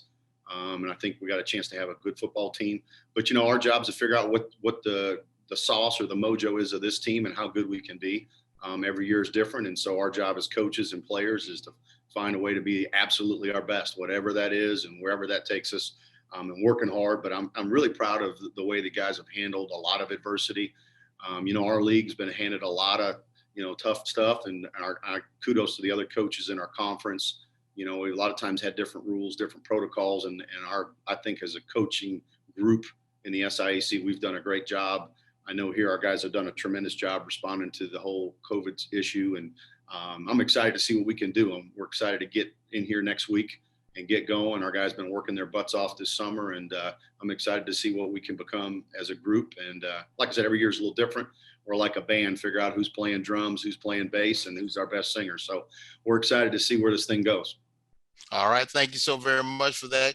And for the members of the media, we're going to try to limit it to one question because we do have a number of people standing in line to ask questions. We're going to start off with Nathan Dominitz and then Michael Jefferson. Nathan? I'm unmuted, I hope. Hi, Coach. Hey, Warren and Connor. I wanted to ask you first off, what about the last time they had a vote, you guys were picked last to finish last in 2019. I figured that was providing a pretty big chip on your shoulder. How do you take it when you're predicted to finish first? And also, D'Angelo Durham is the player of the year, preseason player of the year for offense, yet he's second team offense. How does that math work? Just want to ask you about those two things. Do you want Connor to answer first or me? I'm not sure who those were. Anybody can jump in. Yeah. I'll say this too, before I go any farther. These guys are great guys. They're about what we represent. Both of these guys are 3+, 3.4+ in the GPA. They work their butts off. They're really good players, but more importantly, what we want to be are good people, and they represent our city and our school. So I'm excited to have these guys. I'll say this to you, as far as we're concerned, our job is just be the best we can be. Talk's really cheap. I know today we made sure to bring a table, so we had one, but we're really glad to be here and have an opportunity to play in a great league. Rankings are what they are. I'm glad people think we have some good players. We know we got a bunch of work to do from a talent perspective, and we got to get bigger, stronger, faster, and catch up to the teams in our league. And, the way we're going to win is with team football. And, the rankings and all those things are great. I know there's a lot of good football players and good coaching in this league. And these guys here are kind of what we're about. And we got to win with team football. So I'll save the prognosticators to other folks. And I know I'll let Connor and Walt answer that one a little bit, but what you read and all that, don't take too much grain of salt with it, and just kind of keep moving forward, because we got a lot of work to do and a lot of things ahead of us, some big challenges and some fun challenges. So we're fired up to play, but I'll let these two, they're the experts, talk. Apologies to Walter. I called you Warren, I think. So any ex-Gulf Breeze Dolphin is a friend of mine. So beautiful place. The water there is pristine. I used to live by there, so I'm very familiar with it. But anyway, best air show in the country. If you ever go to the air show there, it's phenomenal. Yeah. How do you guys feel about the rankings? At the end of the day, it's just a prediction. So we gotta keep working hard and keep lifting weights, keep sprinting, and try to become the best program that we can. Yeah, I would say we still attack it with the same mindset. I mean, like Coach is saying, preseason rankings are all kind of just talk and all that. And, we feel really deprived from our 2019 season because we had the record to be the champs, and they took it away from us in a sense. So in our eyes, we're still underdogs. So we're just going to keep fighting and plugging, just keep going. To jump onto what Walt and Connor says, we try to recruit guys that have some grit, some chip on their shoulder. All of us were, other folks didn't think they were good enough. And so, we try to use that as motivation to just be the best version of us. And, I believe in these guys. They believe in themselves. We talk all the time. If you can't bet on yourself, who can? And we want to be the best version of us. But it's a good league, man. There's good coaching. There's good players. Some of the other teams are a lot bigger and faster than we are, and we got to catch up in the weight room, and we just got to keep recruiting well. And these guys, like I said, these are self-made guys. Connor came in here, and I think he was like 220, and he's worked his butt off, and a local guy. And then Walt, you were 180 pounds, and now he's 220. And so it's been really fun to watch these guys develop. And the biggest thing I think every coach on here will tell you is to see your guys really become the max of what they can be. And that's our job as coaches in our program. And we have a lot of expectations. There's expectations out there, and I embrace those. I've been fortunate to be at some places like an LSU, Tennessee. You want to be at the best places and have high expectations, as they do at every school in our league. And so I got a lot of respect for the other coaches in this league and the players. And we're just trying to be competitive and make sure we get to have 11 on the field and wear our helmets like they do too. Thank you, guys. All right, Michael Jefferson, and then we'll go to WTOC and Amy Zimmer. Jefferson first. Good afternoon, Coach. This is Michael Jefferson with Block Sports, and congratulations to be eligible for to be in a position to go for conference title. And with that being said, Miles College is going for a three-peat this year, and since you had a successful year last year playing in the conference and having moved over from a tougher conference being MEAC, do you see this year as being a potential year that Savannah State could actually be conference champs? Well, every year your goal is to win. You know, I was a high school coach before I was a college coach. If you called the kids up at the end of this training camp and said, hey, we can't play for a state championship, there's no opportunity, I don't think guys would be excited. Everybody on this call, I guarantee you, all have a goal of being the champions and winning. And that was our goal in 19. That'll be our goal next year. It'll be our goal everywhere we've ever been, is to win and be successful, whether that's at school, whether it's on the practice field in a rep, whether it's in a game. We want to be the best. And you know, you take them one at a time. You know, folks, hey, what about this game or game 9? Screw that. It's one at a time and try to be the best we can be. And, you know, I'm excited for our guys, and there's a lot of good teams. Albany State, Fort Valley, Miles, they have a tradition of being champions. And, you know, we're kind of the new kids on the block. I'm a young coach. I know I look young, and I don't have the experience a lot of these guys do. And you know, we just got to play team football and win, and just keep having fun, and we'll see where the chips fall. And I like our team, and I like the group of guys we got, and we're excited to get after it. And, you know, it starts in training camp. I tell this every time. I'm from Chicago, but I spent a lot of my coaching career in Louisiana, and the thing that you see in Louisiana is gumbo. And you're like, what the heck are you going with here? But the roux, the sauce, is the most important ingredient. And all the coaches, I would be willing to say, you know, Miles has won the conference consecutively, time after time after time. Albany State has a tradition, and a lot of other schools in the league have won the league. But they'll tell you to a man, I guarantee you, the chemistry of your team is the most important component for us in recruiting, and the kind of guys bring here. What our chemistry is will kind of dictate where we go with this team this year, and you know, what we end up becoming. And so I'm excited to see where it can go. I think we could do some really special, neat things, but it's one day at a time. And well, Coach, thank you very much, and guys, much success on this upcoming football season for you. Thank you. All right, WTOC, and then Amy Zimmer. Hey, Coach. How are you guys? Amy, I'm doing good. Usually I'm the best looking guy in the screen, but these two are kind of upstarting me here. How you doing? Well, this is Lindsay with WTOC. I think Amy's next. I'll do the same thing. Thanks for all your coverage of us. We appreciate it. Of course. I was going to ask you all where you are with the vaccination rate with the team, and just how you guys are planning to handle that throughout the season, if there's going to be testing, or it's just if they have symptoms, just kind of how you guys are planning to attack that. I know here in Chatham County, we're kind of having a spike. So just how you guys are planning to stay safe so that we can get through a season. Well, I'll say this to you. I'm super proud of not only our team, our community, and our area here. We've done a tremendous job with it. We've kind of been an abnormality. We've had very few issues with COVID here compared to most of the country. I credit that to our school, our mayor, our local government here has done a tremendous job. You know, it's been awesome to see how successful it's been. And our guys, first and foremost, done a tremendous job.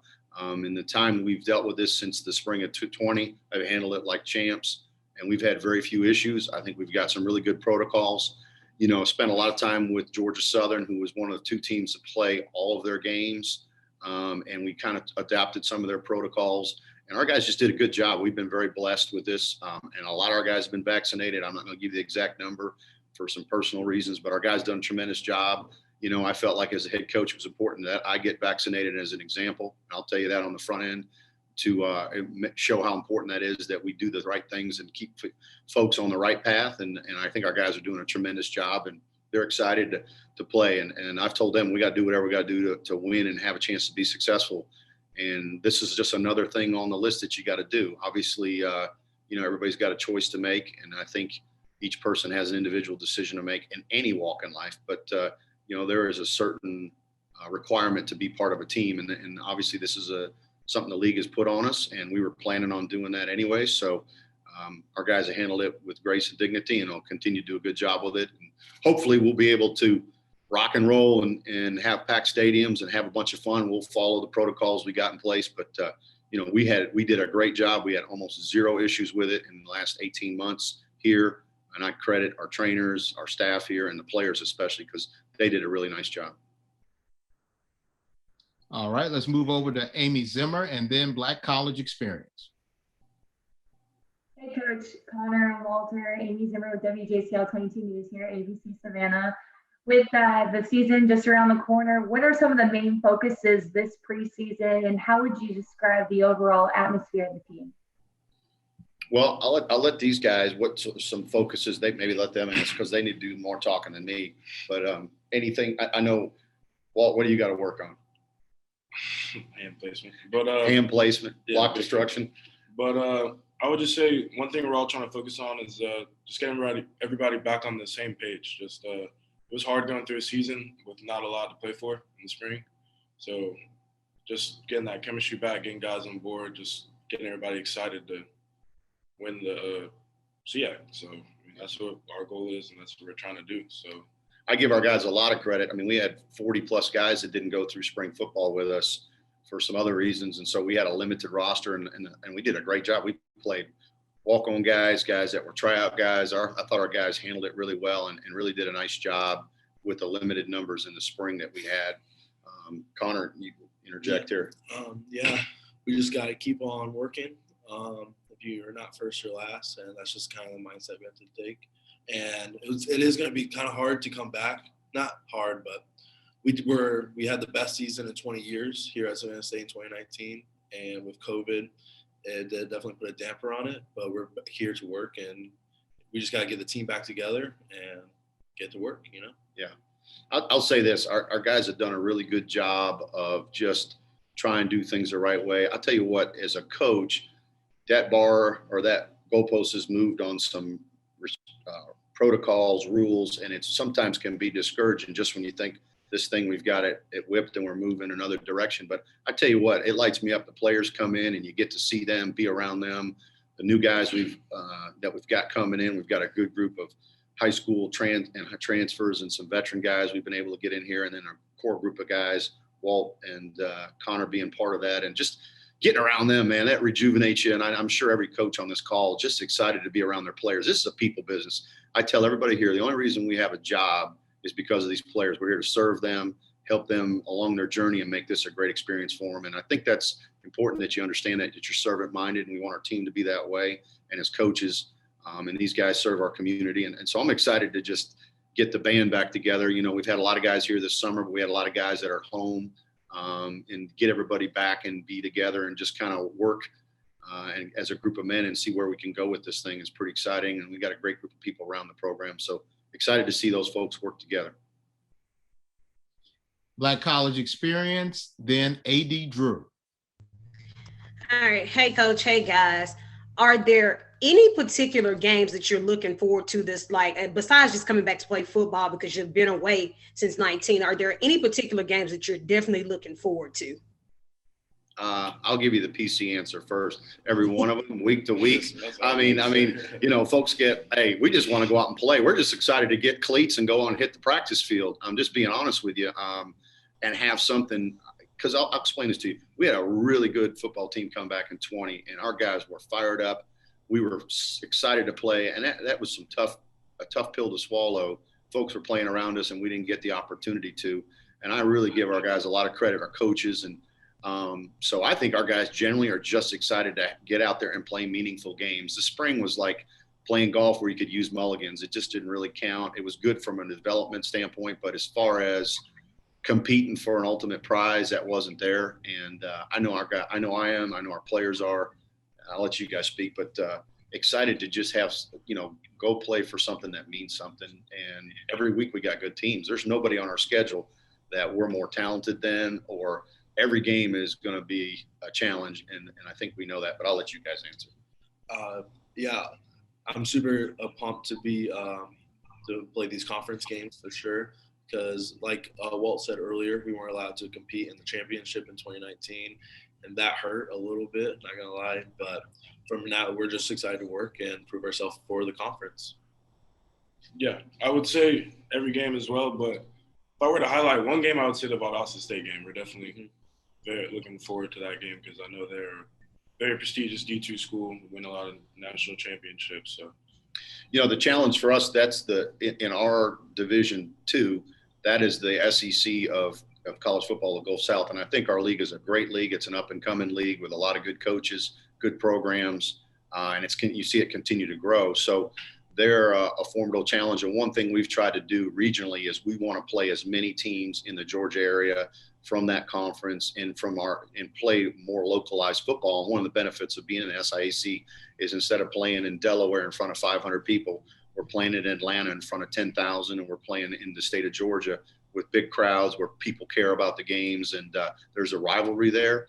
And Valdosta State's got all the rights to do all.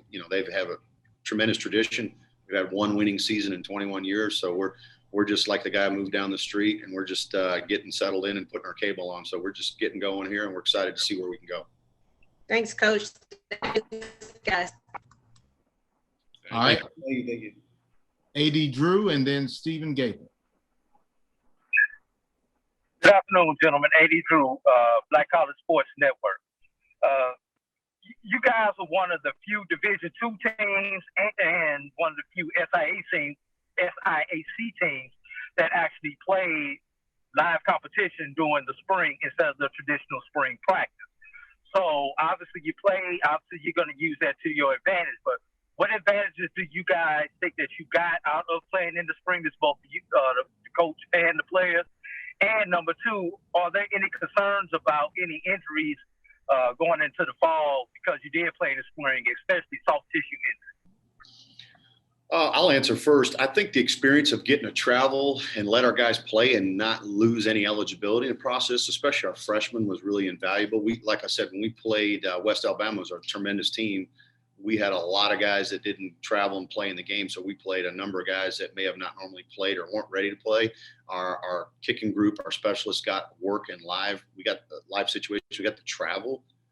We got to do some of the things and go through game week preparation and go through beyond just your traditional spring practice. Again, I'll be honest, I felt like I was in a twilight zone a couple times playing a game, but what we tried to purposely do was end the spring season at the same time we normally would end spring football. And, we've been fortunate. We'd had a spring in 20. We got everything in, had a spring game, got our pro day in. Then we had everything ready to go in the fall. We got our practices in. We got after each other. And then we had a third spring. So I think all of us, spring football, we got tired of it. So, but we needed the work. But, the fall football is meant to be played in the fall. And I think for our guys to get the chance to travel, experience, play a really good football team in West Alabama, and then get to play a home game and just kind of see the nuances of what we need to work on. It helped us in recruiting, addressing some areas of deficiencies where we needed to continue to get better and work on this next bunch. And some of those young guys having to play will benefit them later on down the line when they're called into action. And I'll let you guys answer what your thoughts were, the benefit of it. Well, for sure, for the rising sophomores, which were freshmen last year, it's important to, if they're not playing in the game, to go through practice and be able to have that travel experience, because that's a huge deal from going. If you just sat your whole freshman year out, it's going to be like you're a freshman over again. So I feel like it was very important for us to practice and get after it and play those two games. As far as injuries, I feel like, I don't know, I think we're all good. We finished up about the same time, and you may have a typical bumper bruise that you had from spring football. So, I'll let Walt answer. I'm interested, if you were to ask this question to South Dakota State and Sam Houston, who played in almost June, basically, how they're affected more so than us, because our timeline, I purposely, when I looked at the calendar, tried to finish at the same time that we normally would within a week or two, so that we had the same ebb and flow of the off season and the prep, because, we're getting ready to enter phase 4 for us, which is training camp. And you want phase 3, your summer prep, to still match what it normally does, because that's really the most important time leading up to the season. Walt, your thoughts? I would just say that spring season helped, because you can't make up game reps. So you can practice, be a great practice player, but under the lights, it's a whole different ball game. And a lot of our freshmen proved that they can play under the lights. So I think that's going to help us later down the road. Definitely didn't hurt us. If anything, it just benefited us for this upcoming season. All right, Stephen Gaither. Hey guys, Stephen Gaither, HBCU Game Day. Hope you guys are doing well. Just wanted to ask you, Coach, talk to me about your philosophy or what it's been like for you, again, the playership. You have a lot of guys that were coming back on your team previously, and then, and bringing in freshmen and transfer portal. What's been kind of your philosophy with that as far as filling your squad out and the makeup of it? Is it mostly guys who were already here before? Did you bring some guys in, some high schoolers? How's that going? We've tried to build the program here based on high school players. Obviously, we've been fortunate to get a couple transfers that have been really good for us. We got some guys from Appalachian State a year ago that really came in fifth-year seniors. We've kind of tried to take an older guy that was kind of graduated, but high school-wise, we're in a great area. Georgia, Florida, South Carolina. I mean, we're in the hotbed of where there's the most talent probably per capita of anywhere in the country. And so we've tried to focus in on South Georgia, Macon, we get into Atlanta, but there's a lot of other folks recruiting. We've tried to really do a good job in our local area first. Connor's a great example right down the road. We've got 3 guys from his school playing for us. It's trying to find guys in the Savannah area and then get into Florida where Walt's from and in the low country of South Carolina and then mix it in with, some older guys that needed positions. But my big thing and the most important thing to me is the chemistry and the mojo of the guy when they walk in the door. Are they, a self-made guy? Are they high energy? Or are they a positive guy? Do they bring something to the table? Because sometimes some of those guys are in the transfer portal because they weren't the right kind of guy or didn't work hard, whatever. And we want to make sure you do a good job. And it's humans judging humans, and you can make some mistakes. But what we've tried to do is really do a good job in our backyard here with the high school football that's in our area, and then work our way kind of out from there. Because there's a lot of guys have a allegiance to here being local and also from this area where their families can be here. And logistically, it makes a lot of sense. So, the transfer portal, it is what it is. We got some really good players. We got a lot of guys that want to come here. Frankly, we didn't have enough scholarships for what we wanted to sign. We had plenty of guys that wanted to commit. We have a wonderful city. We're really uniquely positioned in Division II with such a vibrant city, tourism, port, and just a great place to live. Heck, I live by the beach, and just we have a lot going for us in recruiting from a locale standpoint. And when you add the opportunity to be competitive and be at a great school like Savannah State in a beautiful area, it's a natural place guys are going to look. And so, we've been hit up on that portal more than we can really, be honest with you, handle, which is a good thing. But we try to be selective of it and find the right guys for us. All right. Coach, I think our time is up. We thank you so very much for you and your players joining us. Good luck to the Tigers, and we expect to see big things from you this fall. Hey, thank you guys for your time. Sir, thank you for Thank you so much. We appreciate you guys covering Savannah State and our league. Thanks again. All right, now we go to the granddaddy of them all, Tuskegee University, the Golden Tigers, 5-5 in 2019, 4-2 in league play. We're joined by their head coach and athletic director, Willie Slater, along with their players. Red Tail Classic is coming up September 5th, 2021. Coach, your thoughts on having a marquee game on ESPN? Well, first of all, I just thank the good Lord that I'm still here, making it through the pandemic. Actually caught the virus and survived it, and we are here. Excited about our football team. I know we're behind in a lot of areas because we didn't play in the fall and then we didn't play in the spring. We went through spring training, but the defense just killed us, which lets me know we need a lot of work on the offensive side of the ball. But we're playing Fort Valley, who played in the spring, so we're behind the 8 ball there a little bit already. So we got to try to make sure that we catch up. But we're excited about that game. We're excited about what the game represents.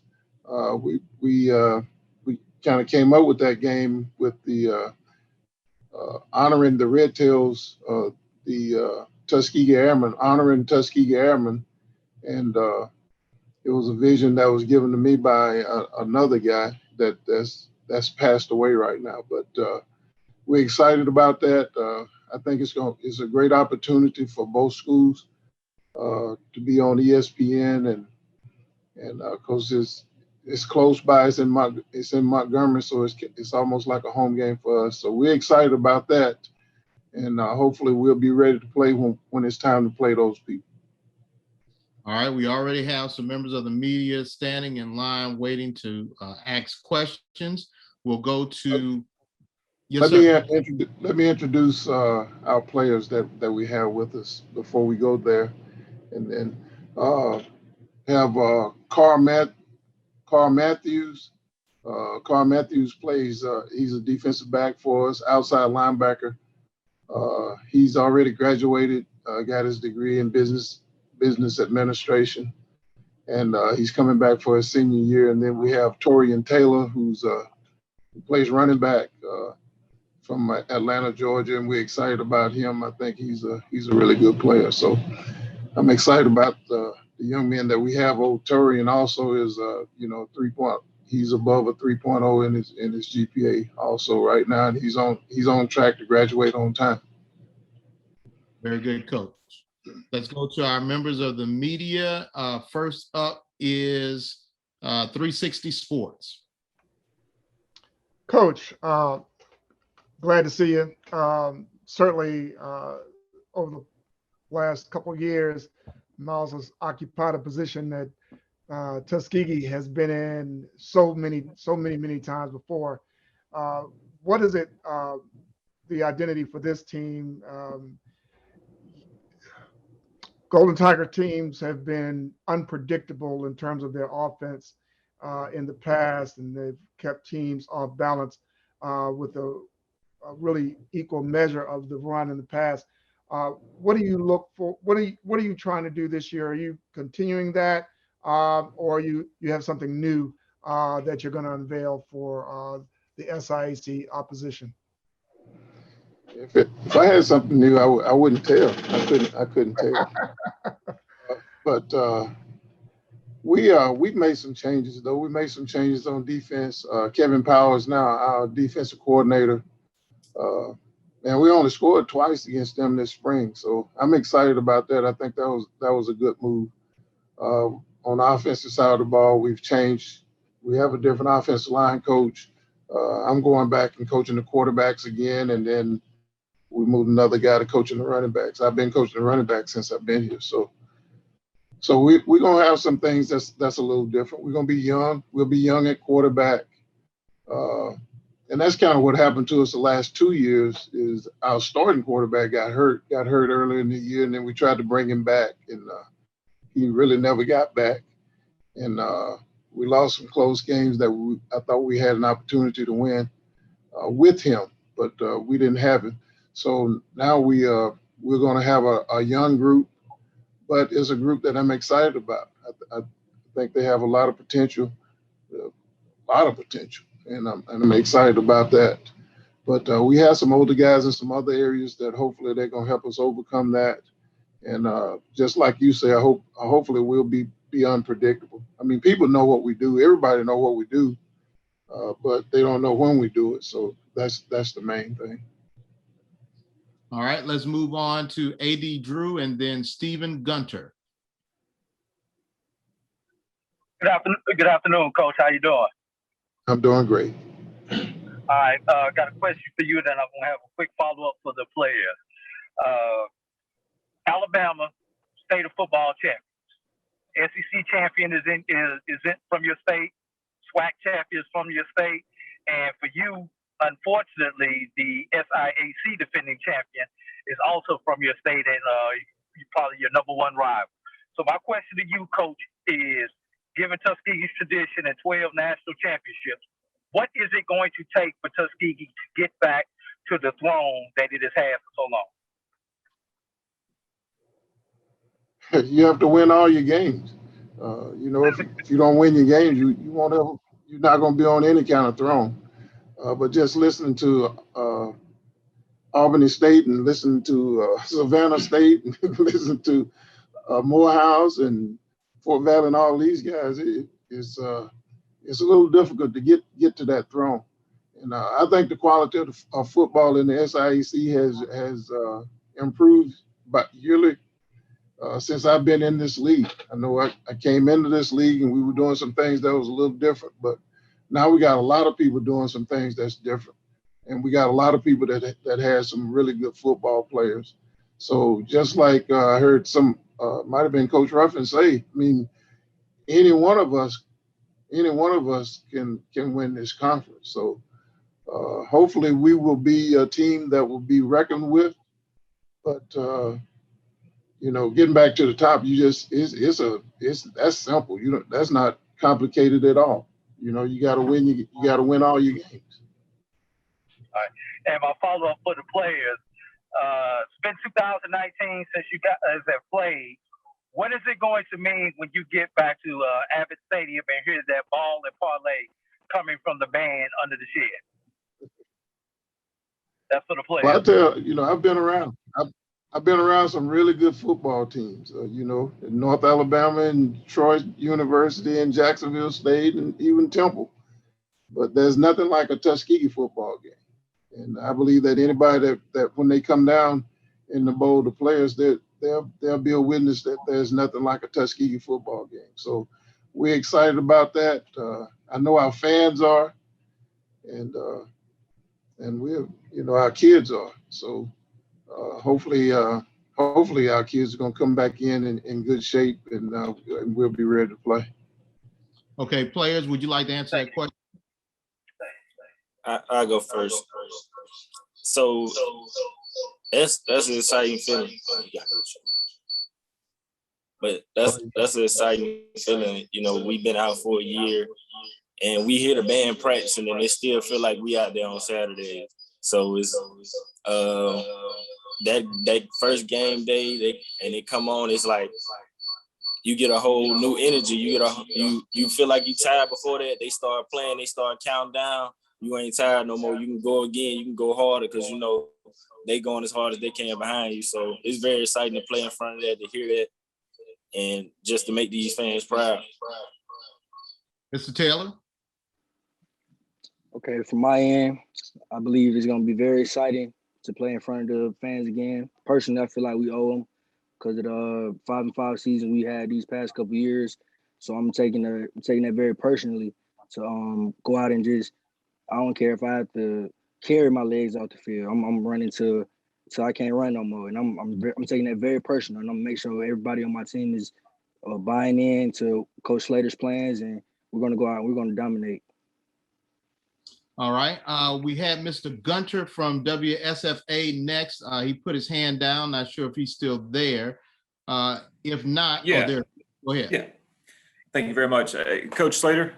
Stephen Gunter with WSFA, and just wanted to, ask you about obviously going into a new season, and it's been a long time since you've been able to take the field, obviously, and you'll see a lot of your team in the coming weeks and get to know these positions and strengths and all. But entering into this point right now, where do you see the strengths of this team? And I ask that same question to the players as well as you enter this fall camp. Where are the known strengths right now of this team? Well, it's going to be interesting. We're bringing back some really good. We're bringing back some good players. I guess the strength would be the defensive side of the ball right now because they're much farther ahead of the offense. We bring and hopefully we're going to have all those guys back in here by this fall.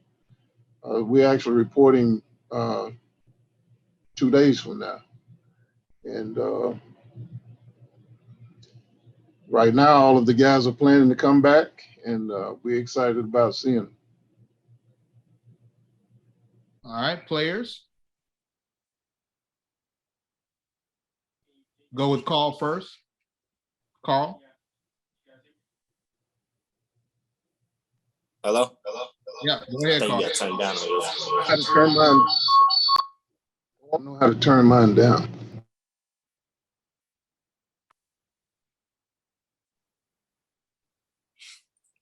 All right, go ahead, Carl.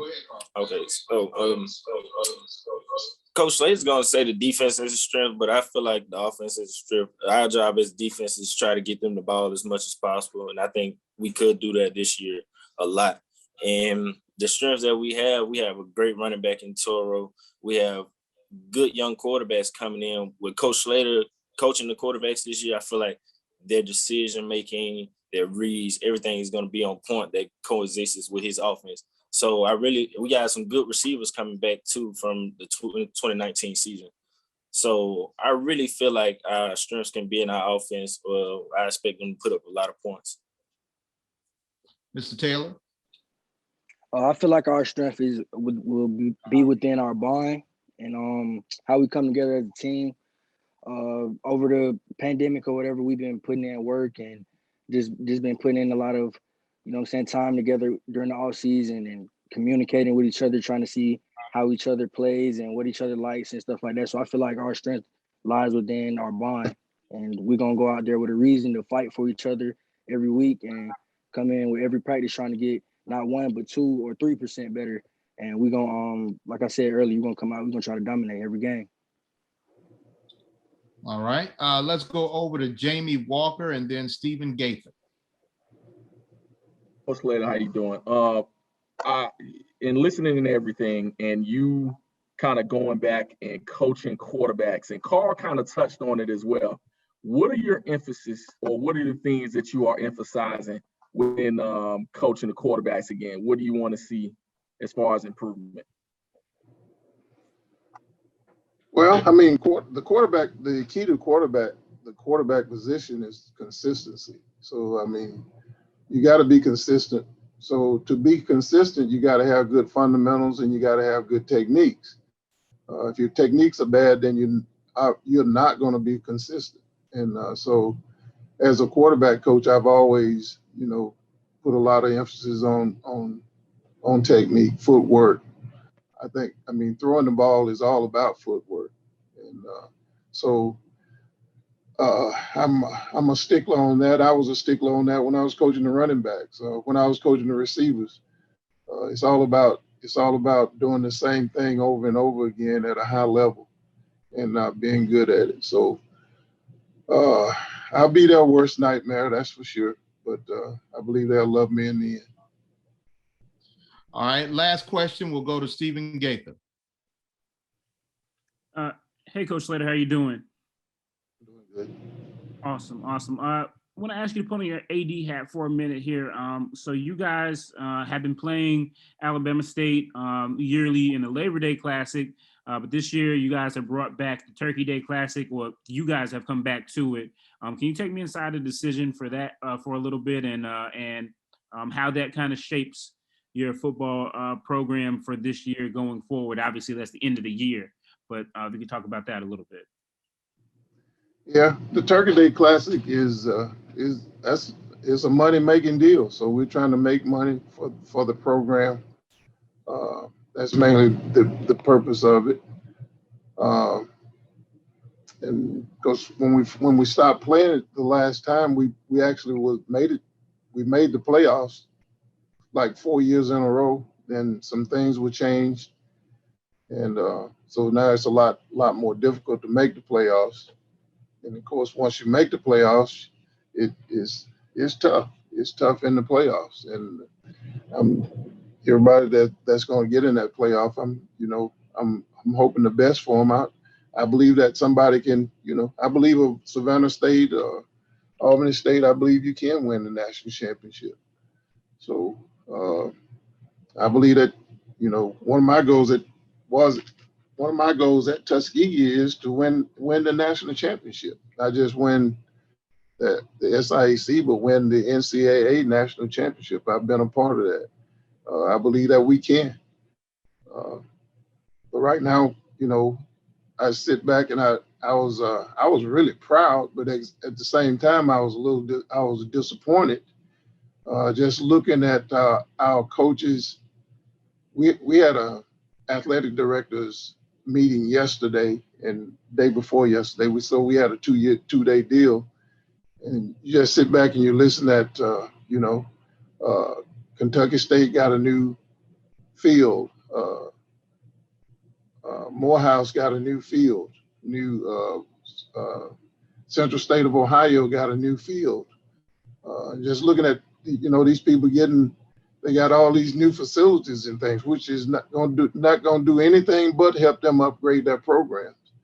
And because we want to be at that point too, but you got to make some money to do it. So we're making a commitment to start trying to make some money to improve our facilities just like everybody else, because we're falling behind. So that's my mindset, and that's the purpose behind it. Okay, and if I may ask a follow-up just for the student athletes, you guys have never gotten a chance to play in the Turkey Day Classic, but you're going to start the season with the Classic, the Red Tails. I know you guys are excited about that, and then in the season with the Turkey Day. Just talk about being able to play at Tuskegee, even at the Division II level, and still get the level of visibility that you guys have, how much that means for you guys.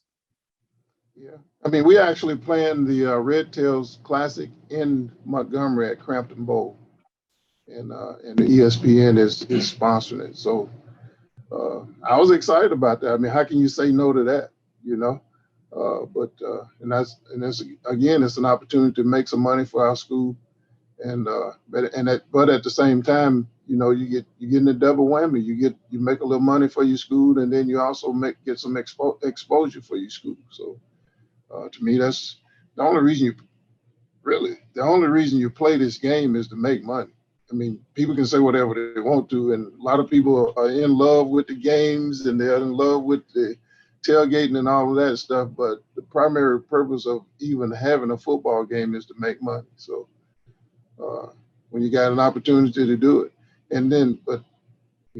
look like we're punished for making money a lot of times, because in making money, a lot of times we have to play one AA school. We have to play a school bigger than us, but then it hurts you as far as qualifying for the playoffs. So just like we playing Alabama A&M and we playing Alabama State, those two games will not count towards power ratings to be in the playoffs. So we actually get punished for trying to fundraise when we have the ability to fund. Division II team have the ability to fundraise, and we are being punished for fundraising. That's the way I see it. Coach, thank you very much. All right, and that will wrap up the 2021 SIAC Football Media Day presented by UBS. We want to thank our presenting sponsor, UBS, for being here for the SIAC and also helping us present the student athletes and coaches as we prepare for the 2021 season. Make sure that you log on to thesiac.com for all the latest as far as game times and air times that will be on the ESPN platforms. I'm James Verrett. We thank you all for being patient and staying with us, and we can't wait to see you at the end of August and the beginning of September for the 2021 SIAC football season. Thank you all and have a wonderful afternoon.